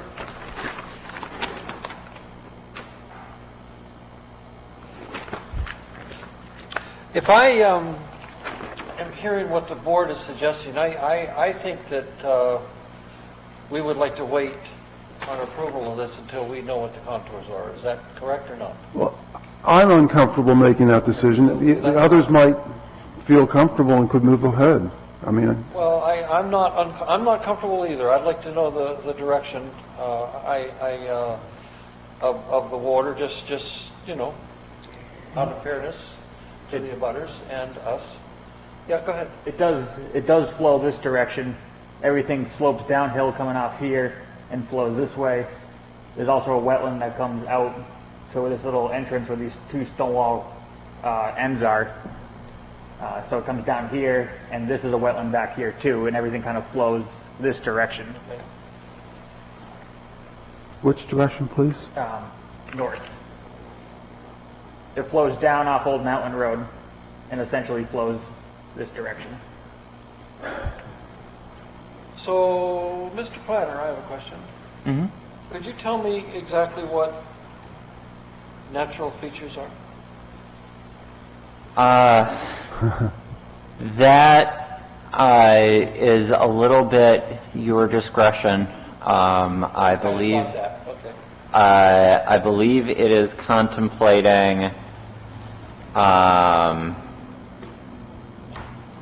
Let's see if it has anything actually more than that in the section itself. I'm not sure that it does, but.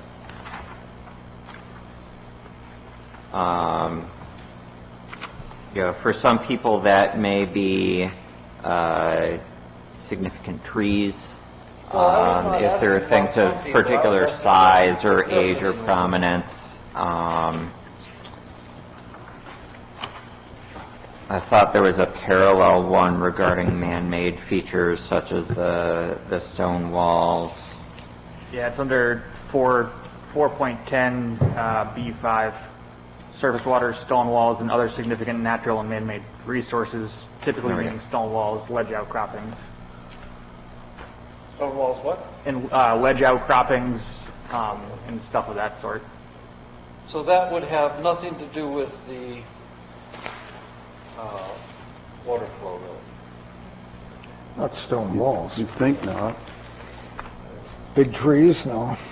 I'm just having trouble understanding. So let's say we had a detailed survey right now, more than the Google survey or anything comparable to that. We still would not know anything. We know there's a wetland back there, rather extensive. In fact, it appears to be most of the property in the back section of this the large lot. What do we know after that? We don't know anymore. We know it's wet, and it's being indicated that it actually flows north or northeast. At the front of the property, as I was judging, that was just my guesstimation, because I was just looking at grade lines, there's a slight grade on the buildable section towards the old Deerfield Road. But even saying that only is part of it. Upper Deerfield Road. What? You keep saying Upper, Old Deerfield. did I say, okay, upper, yes, thank you. So I'm just saying, if we had those contours, we don't know anymore. Well, we've already said that we're So, going to request... Actually, use an online Mr. resource. Chair, if I can interject, I think that for now that I'm reading through this again, so section 410 is site information that needs to be on the plan. B states that all of the following enumerated existing conditions on the property need to be shown. Under B, subsection 5, surface water, stone walls, and other significant natural and man-made resources. Number 6, overlay district boundaries, including wetlands, conservation area, agricultural soils, wellhead protection, and steep slope. So I believe actually the waiver is either more appropriately transferred to be section 410B6 instead of 410B5, or that section 6 should be added as an additional waiver request, because I would say that the discussion of the wetland is not a natural feature. It is more appropriately an overlay district, because it is enumerated that way in our zoning ordinance.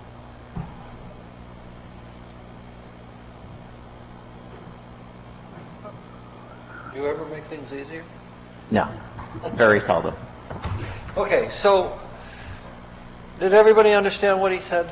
That, as I understand it, 5 is more in line of, and therefore I personally wouldn't have any problem granting a waiver. 410B5 is natural features like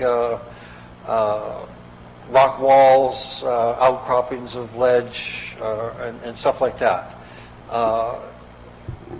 But that we have an issue with 410B6, which he has not asked for a waiver on, so he would have to, as I see it, he would have to ask a waiver or show the surface water, et cetera. Yes. Is that something we can ask for a waiver for right now?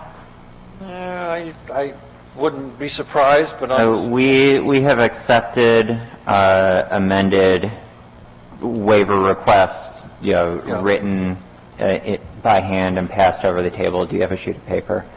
We could take a bio break while he writes that. That's a good idea. So we'll take a 5-minute break, be back here at 8:16, 17.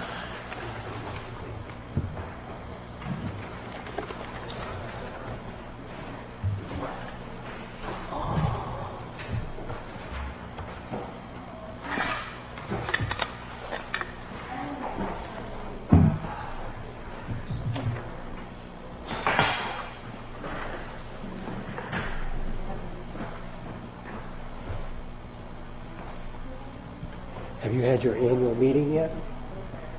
Stratford Region? It was this afternoon? So how many people participated? I'm not sure. We did it as a webinar. We needed a plan before we knew the expiration to the emergency order was coming and all of that. So I moderated a panel of 3 people.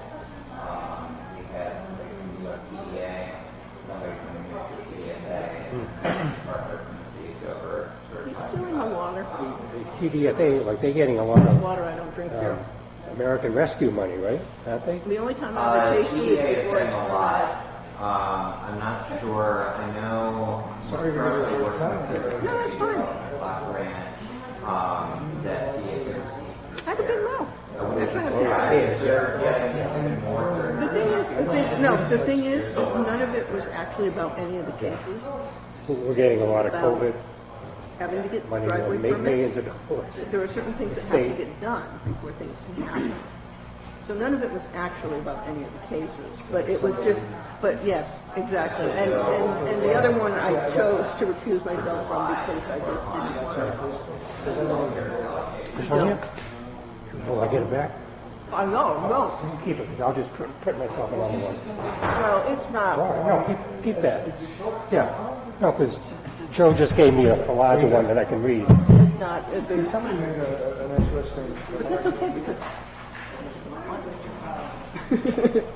somebody made an interesting remark, which Yep. What page is it on, Linda? especially in this last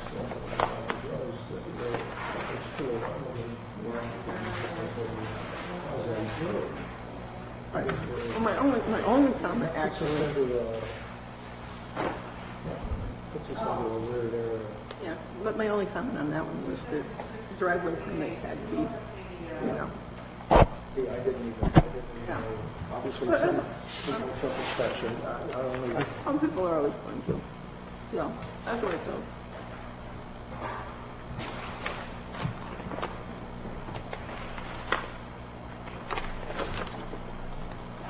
I see where we're in a butter. Yeah, where we're in a butter. Yeah. I keep thinking James has a better mic, but I think it's just that James' voice projects better than most. I was a little league umpire and a drum major in high school, Can you hear me now? so I got very good at projecting. No, but that's I was giving credit to your mic, but then you turned the mic away for a moment there, and I could hear you just as well.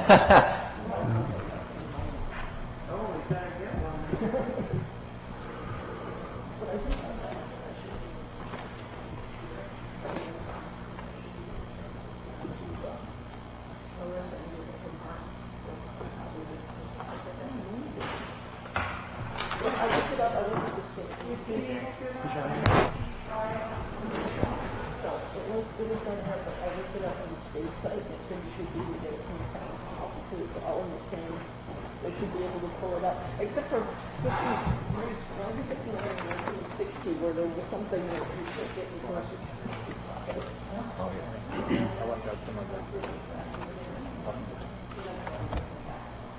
So the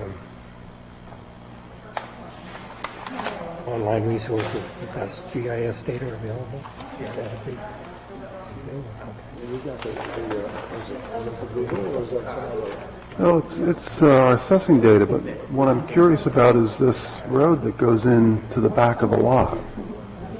Yeah, okay. So if they continue it to,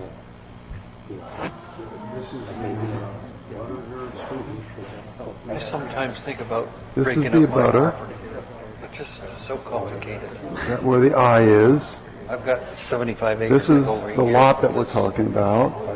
And this is a town road. Privacy. And taxes. No, this yellow that I'm showing you here. Well, it's 40 feet wide and it's owned by the Be town. going in tonight when I came home What from else work would you call it? with 17 little tiny babies. Oh, my. I had to count This right so here. many. They didn't know on the road which way to go. Yeah, That's why they're turkeys. Yeah. okay. The mother was pretty ugly, but the babies were kind of cute.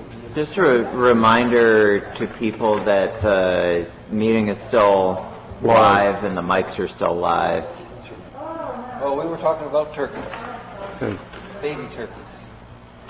I hope you didn't mention any personal identifiable information about the baby turkeys. No, they were Well, too one was too little named to tell Ed. about anything about One of them was Charlie. Let's move on. I'm ready. Are we ready to reconvene? Yes. All right, so we're going to reconvene.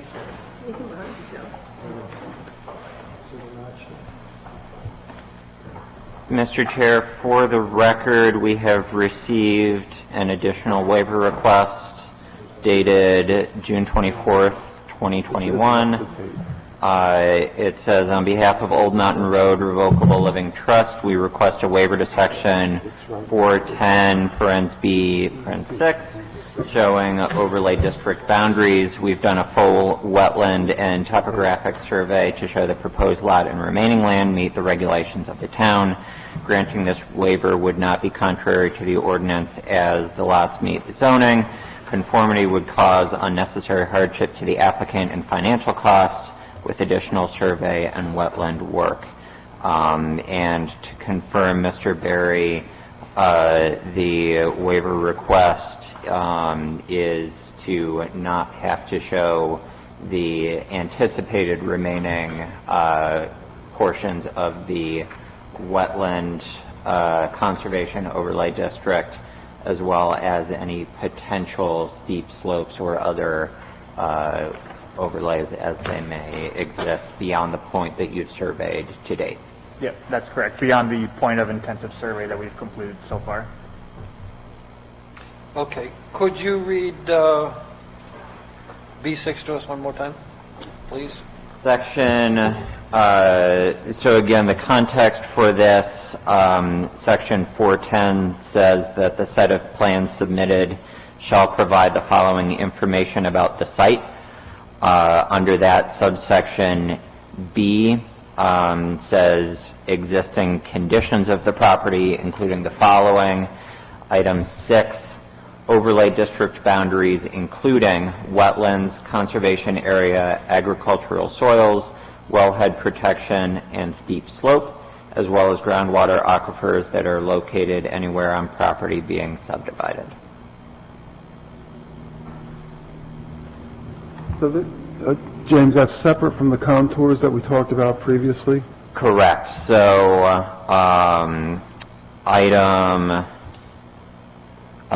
so under item B that says all of the existing conditions, number 1 is elevation contours, and specifically 1B states that minor subdivisions and major subdivisions require 2-foot contours, except those lots that will remain 10 acres or more, where they may show 5-foot contour intervals for the entire parcel.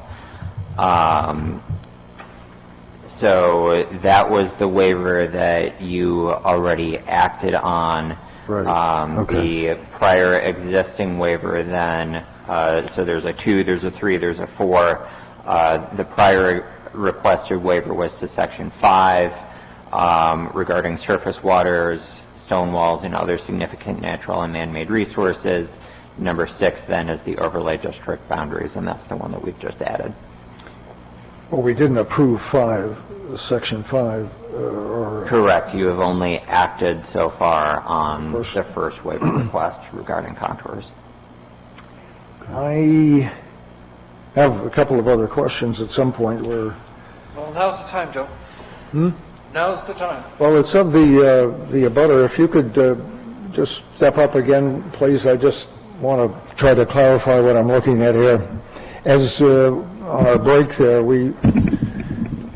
there was an observation. It's indicated partially on the this first page of the survey or the application survey.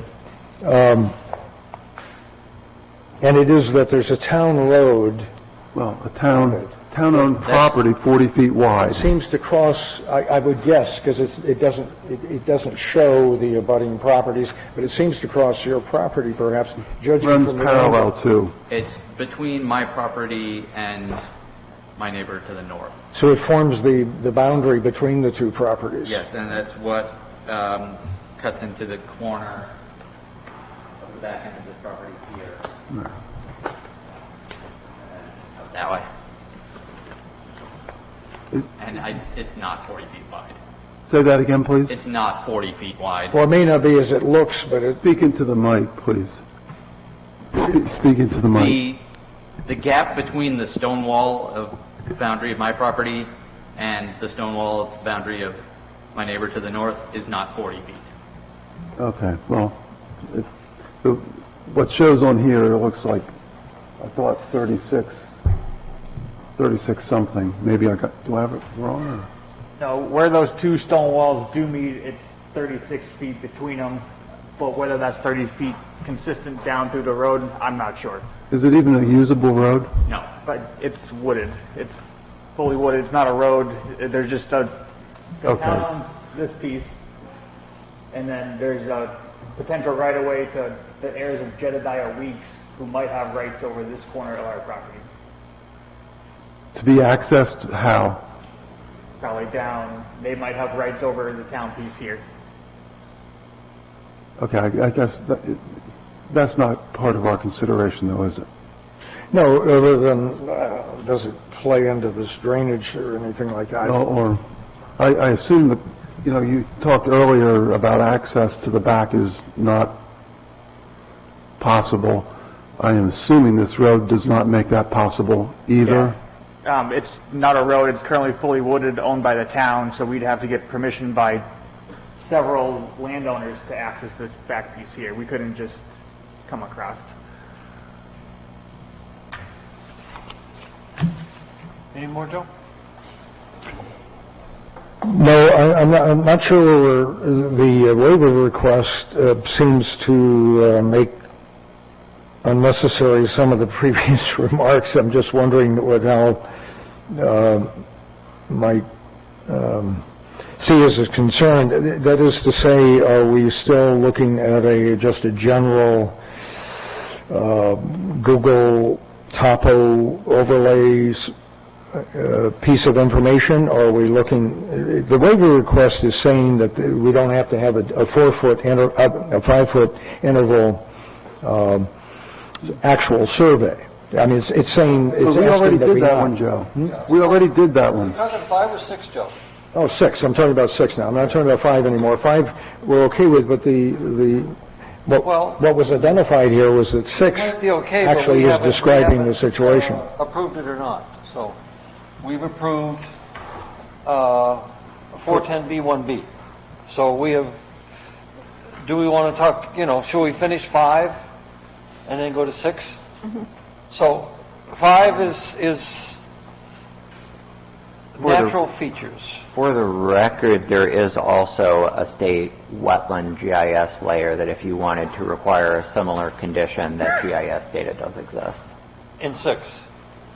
Or it could be a 5. Correct. If you wanted sort of the equivalent to what you asked for on the contours, to use GIS to generate that, if you wanted to ask for GIS data to approximate the locations of the wetlands and to approximate the locations of surface water, I know for a fact that GIS data exists. Okay. So can we get that to that? I'd just like to finish 5, one way or the other. I don't know why I like to go in order. So here is to not identify natural feeders on the entire 20-foot remaining parcel limited, and my understanding these are rock walls, outcroppings, and things like that. Does anybody have a discussion or a problem with that waiver? That one does also explicitly mention surface waters. So if there are things that are surface water on the property, that's included in that section. So would you like to ask for the same GIS data on this one? That'd be the belts and suspenders Okay. approach in my mind. Okay, so could I get a motion to that effect on 410B5 approval, as long as we get the online resources such as GIS data? So moved. Second. Second. Any discussion further? All those in favor say aye. Aye. All right. Okay, now let's go to 6. 6, I think, is the issue. I personally like the idea that the planner has put up, that we again ask for the information. Is that also GIS data? That You is. said something, wetlands something. Yes. Yeah, there's a, I forget if it's a DES wetland delineation or if somebody else generates it, but I know that's something that's regularly used, for example, on the town's online GIS map. We use it on our online GIS map, so You there would are probably know layers that about that. exist. Yeah, we'll be able, between a couple of different resources, we'll be able to show approximately, in just the general, what it looks like back Okay. there, just in general senses. So on 410B6, is everybody comfortable with asking for the wetland delineation so that we know exactly what's there? Yeah. The GIS data to show the approximate location of the wetlands. Well, GIS data of I interpret approximate show, wetland delineation as actually requiring the field survey, so. so that would be what, GIS data showing the wetland delineation, The approximate Approximate, okay. wetland location.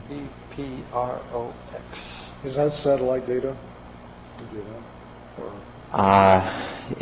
Do you know if that's generated out of the LiDAR or is that? I'm not sure, I think it's a little bit of Soils. both. Soils, the LiDAR, aerial photos. Yeah, it's a mishmash. Between a mismatch of that, we'll be able to put together a Yeah. fairly representational plan. Yeah, we're just trying to get some sense. So it is for Going nuts. planning purposes only. It is not the same as having somebody field locate the soils based on, the presence of water, presence of soils, and presence of hydrophytic plants, phyllic plants. But it's, Pretty good. it exists. All right, so is everybody comfortable with the discussion on section 410B6 waiver to include, we would approve, if we approve the waiver, it would include GIS data of approximate wetland delineation. Any more discussion on that? Can I get a motion? So moved. Second. Joe? Any more discussion? All those in favor say aye. Aye. Motion carries. Okay. Tim, I have one more question for Okay. Mr. Barry.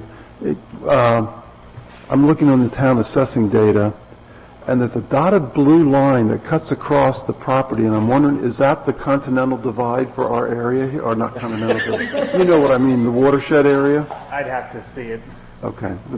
Just when you're looking, see if there's something that, Somewhere in there is the watershed for the, what is the river that goes through Epping? Inza Glass? Every river watersheds. Well, that's why I'm asking, and to the abutter's point, if we know, if that is sort of where it divides, then it looks like the water might actually flow two different ways. Right. And, Kind of this direction and that direction, well, right? I'll tell you what, I'm going to send, I'll send Jim a screen print, All and right. then, And if it's on the GIS, I'll be able to see it tomorrow morning in the office. but I'd like to understand what that is, especially if it relates to the water flow, so I'll send it to you, Mr. Howley. Be a magic moment in the history of Northwood.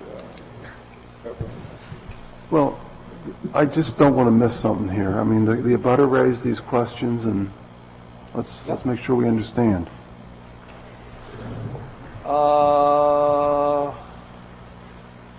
We've talked about waivers. Partial number, sheet 2 of the plan set identifies the two proposals as 34 25-acre lot and 34-3 proposed 7-acre lot. Sheet 1 identifies both as 34-3. Please ensure that the lot number is consistent on all sheets. Sheet 5 and 6 depict sight lines from possible driveway locations. These locations are typically understood as non-binding during subdivision approval. The purpose is to ensure that the proposed lot has at least one acceptable location for driveway and therefore a buildable lot. They would require a permit from the road agent, which I think has a new name in town. That's not really a road agent anymore, is it? What is it? Yeah, Public Works Foreman.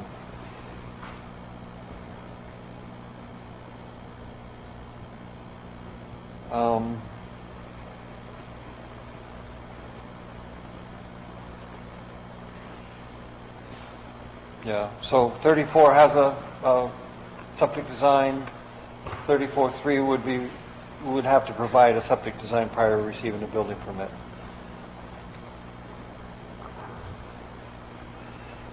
So as near as I can tell, that's where we sit. We have approved with conditions the 3 waivers. So the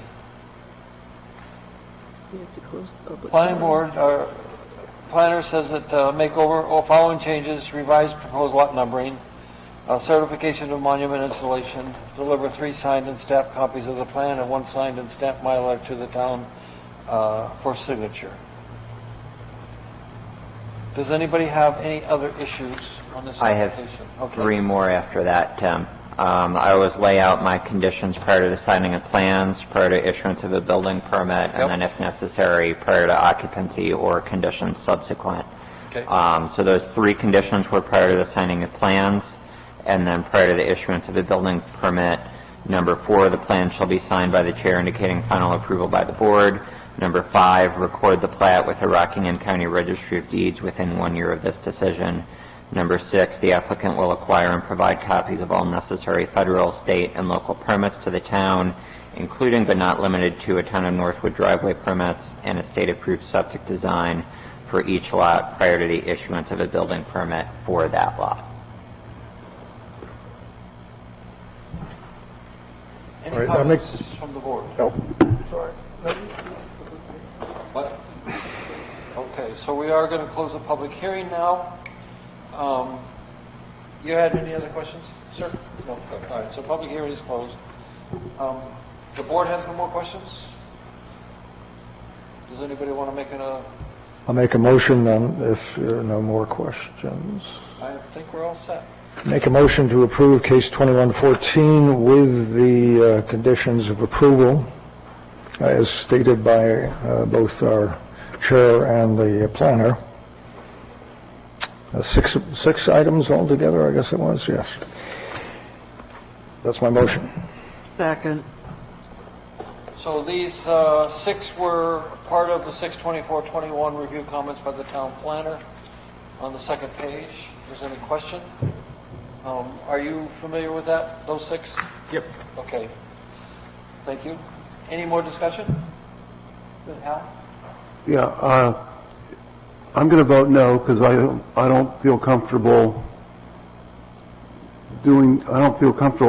acting on this until we see the rest of the information. We just heard from the abutter that he's worried about water flows. We're worried about some of the other things. The applicant can give us that information. It might not be perfect. It might not be every 2-foot interval, every 5-foot interval. But without that information, I don't feel I can make an informed decision. So I don't think we should approve it tonight. I'm not saying that there's anything necessarily the matter, but I don't know, and I'm not going to vote on something I don't know. That's Al's prerogative, obviously, but my observation on that would be what we know earlier is even seeing these intervals, we know there's already an existing water flow situation here because it is a wetland substantially in the back. Knowing it delineated won't change anything. What I'm looking at is the building site proposed, and I don't see that as actually even potentially affecting whatever is back there. So whatever new information comes back on that, I don't see it as altering the decision. I understand what Hal's concern is, but this is not a case where somebody's building in a way that would alter that wetland. That's, I guess, my observation. Any more discussion? All right, so we have a motion and a second. Did you have anything else? So I did have a recommended condition that associated with the waivers, that the applicant amend the note that already exists, simply identifying the date that those waivers were approved. And I don't think that was made part of the motion. We made explicit that we were requiring the GIS data instead, but I don't think we made explicit that the note would also be updated. If Mr. Berry understands that he should also update that note on what we get, and he's going to want to as a record of what his client was approved for, I'm fine moving forward. If you would rather add that as a 1B, another change to be made to the plans, I'm fine with that. Which do you think would be better? Adding a 1B as an additional condition would be more formal. Who made the motion? I did. Is that all right with you? Pardon? To add a 1B Oh, condition? yes, that's fine with me. Yep. Good idea. Who made the second? Is that all right with you? Yeah. All right, so we have one more condition of approval. Any other discussion? All those in favor say aye. Aye. Aye. All those opposed? One opposed. All right. Everything understood? Any questions? Nope, pretty straightforward, and Okay. I'll reach out to James for the notice of decision at some point. We'll get these revised for you guys. Thank you, sir. All right, thank you for your time. Thank you. Mr. Chairman, just a general comment. The back land, we have no plans for it, other than maybe conservation down the road or something like that. Okay. Thank you. Have a good evening. Thank you. Internal business. We're done, I think. Anything internal? Anything going on we need to talk about? I don't have anything. I believe we have received submissions from all departments for CIP. That's correct. So in prior years, Mr. Strobel would typically take a first pass at compiling all of those and providing a first draft of the CIP to the board to then discuss further. If that is how you would like to proceed again this year, it sounds like Mr. Strobel is willing to do it, and he is still an alternate on this board. If you would prefer to do something different, that would be something that we can talk about. Well, let me say, from my standpoint, I have little interest in the CIP, but I'm certainly willing to participate, and I'm more than willing to let Bob Strobel handle it.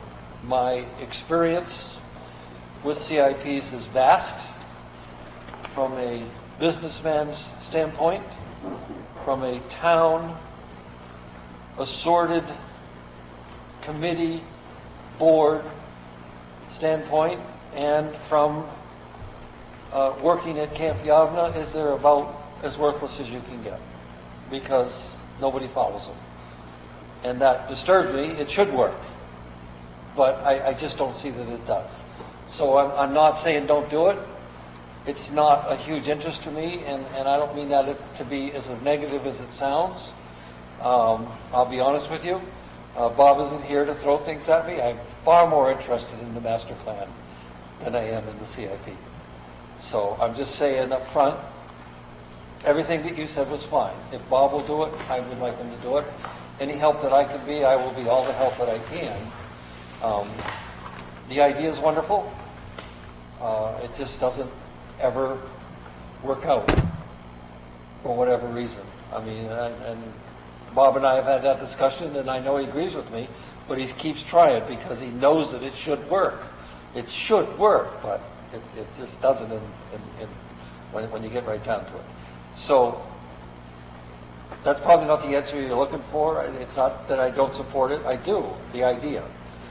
If we could make a CIP in this town and actually follow it, I would be on the tallest building in here shouting with glee. I would love it.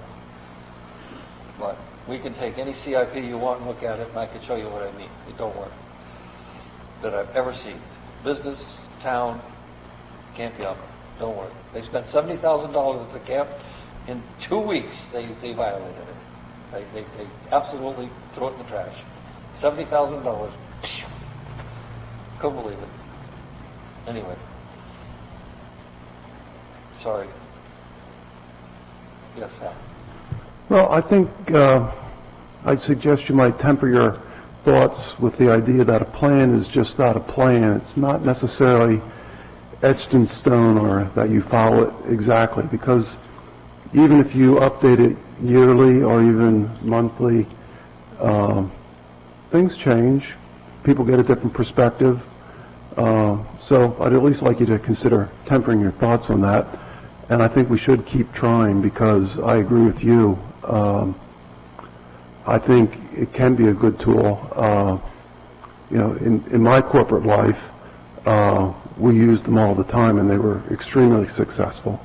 So yeah, you're right. They can work. They should. I agree. Yeah. I'm not against it. I'm saying I'm more than happy to allow Bob. I think he does a wonderful job if he'll do it. And I will do whatever. I'm not trying to say that I'm going to in any way slow it down or anything else. I'll help. I was years ago with you, did a CIP. We sat downstairs. Remember that? Many hours doing a CIP. So it's not that I'm against the CIP. I just sometimes feel it's a bit of a waste of time because it's not followed. So, Well, we got to put pressure on the public officials to do that. That's correct. I agree with that wholeheartedly. So I think for it to be at its most effective, we need to line it up so that it coincides with the appropriate part of the budgeting process. So I think I hadn't really prepared to have much discussion of the CIP or really any other internal business tonight, but something that we have typically done in past years, either at the January meeting or at the March meeting after election of officers, that in this bizarre year would have been tonight. We'll frequently talk about setting a calendar for the year and what we would like to accomplish when going forward. So I think if we feel like we have a little bit more certainty at this point, there's no longer any question about, will we still be on Zoom? Will the emergency order be extended? We know what our operations are going to look like for the rest of the year. Maybe we can spend a little bit of time at the July workshop talking about, what our deadlines are and what non-case review business we would like to tackle in what remains of the year. That all sounds good. I look forward to lining out what our plans. I just ask everybody to please remember this is a short year. This is a short year, and things are going to happen fast. We're going to go through summer, and school's going to start, and from there on out, wow, it's really going to happen fast. Yes. Yeah, well, to that point, a suggestion that Bob Strobel talk with Walter, because, as you said, things are going fast. Bob's going to be tied up with school things quicker than you think and stuff. And if Walter or staff here can help Bob with some of that stuff and some of the legwork, we should take advantage of that. Because that way we can have it prepared well in advance. We can get it ready, have it presented, approved for the budgeting process and everything like that. So anything we can do to use town resources to move it along, let's see if we can't take advantage of it. Now just keep it in your mind. This is a short year. Yeah. It's That is at this moment, instead of talking time Oh, it is compiled already? Yeah. I'm waiting for him to get back to me. So he needs to... So compiled means you have all of the information about every... His worksheets that he has linked to his Excel sheet that he works on. So he has all of the information for any project that people would like to include in the CIP, and he has last year's CIP where he generally, where we approved, where things were in the timeline. He has not yet compiled the new projects into the timeline, correct? That is exactly correct. Okay. Okay. But all the worksheets have been provided by department heads, including our newer ones, and Good. he has it set up in such a way that it's linked to whatever programming he has when he pulls it in. Okay, good. We're going to miss his computer expertise Yeah. as we go forward. I hope he stays on as an alternate to help us. Yes? I have one other, I think, at this point, unrelated item, if I may, just bring it up as a topic. At some point in the year, we usually talk about new ordinances or proposed ordinances, and I'll just make a comment based on going through the Aroma Joe's process, that for me, some of the things that most concern me, like protection of the neighbors and things like that, aren't quite spelled out quite as explicitly or as specific as maybe I think they could be when I think about like ordinances that we had in Hudson and other places. And I think doing something like that might help make it clearer for both the applicant and the abutters in terms of what is and what isn't acceptable or allowed. So that's one suggestion I'd like us to consider when we think about ordinances. To segue on that, there were two issues in the last year, and I'm going to have to go through my notes to see exactly what they are. One was that corner lot on, what? Winding Hill. Yes. And there was an issue there where I had a bit of a problem with the planning board. What was stated to me at the time was that we didn't exactly follow the rules. We kind of... Oh, it was a statement on non-conforming situations where the applicant was proposing an equal swap that included an undersized lot, so it was remaining exactly the same, and that was something that they had to do to get through state septic without having to reapply. Yeah. And our ordinance said you need to make it better.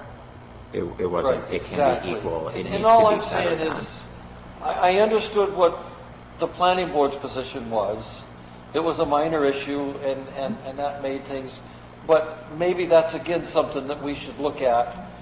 And I just hope that we as a group can have those discussions going forward. When something comes up like that, and I had said at the time, well, I would like to have that discussion.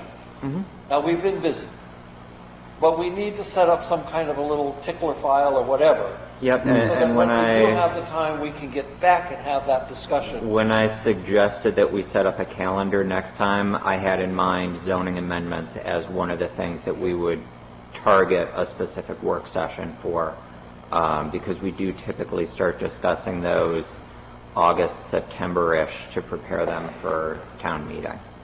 I just don't want to be put in a position where we bent the rule a little there, so then the next person says, why can't you bend the rule a little over here? That's all. Yep. So I just want to kind of say to all of you, I'm a bit of a black and white person, so you're just going to have to poke Really? me sometimes. Really. So, and I'm sorry about that, but it's just the way I am. And I can bend, but it takes a pretty good knock to bend me. And I thoroughly enjoy a good discussion. So I hope we can have some of those. I would say we can definitely start making a list depending on what these suggestions turn out to be. If they are small things that don't substantially alter the regulation, the more clarification kind of things, we may be able to combine some of them into a housekeeping amendment and say we're making the following language changes throughout the ordinance. If there are specific things that make a substantive change to a particular code section, that may be something that we want to be its own warrant article. But I would say definitely start keeping a list of your own sections or send them to me, and I can keep a common list of things that people have suggested. I think there was another item on the same case that was that might have been the second one you're thinking about, where there were two things related to the shared driveway, and one of them was that it can't serve more than 2 lots, and the other was that it needed to be near the border. And it seemed like those should have been 2 separate paragraphs, and they weren't. So we needed to clarify exactly what part we were waiving. Good. I think those things come up, like the one on Aroma Joe's, it comes up, and I just feel that we need to, we were so busy that I didn't want to bring it up and say, you guys said we'd talk about this and we haven't. But I do want to start some kind of a file system so that when in the middle of whatever, and we don't have time right that second, that we do come back to it and finish the discussion. And I don't mean you win or I win or somebody wins, just have a discussion, and see what we want to do, how we want to go forward with the issue from that point. Anyway, the other couple of things I just wanted to mention, I'm hoping that Bob will be at the next meeting. If he did, if nobody minds, I'm going to bring cake and ice cream. We could have a little something for him at the end of the meeting. And I'm hoping that the select board is considering maybe a plaque that they would all sign for Bob. I just have to say, He did a heck of a job. I think he has done a wonderful job. I really, really do. And I just don't want to not do anything to portray. I want to portray that to him. I want him to understand that he really did a good job. So just something to put on his wall, some little thing, just that won't cost that much, even in a default budget. Sorry. Anyway, anybody have anything else they want to bring up? Motion to adjourn? Second? All those in favor say aye, aye. Aye, aye, aye. Here we go. Thank you, everybody. Well, Tim, I think you already have pretty much the handle on this.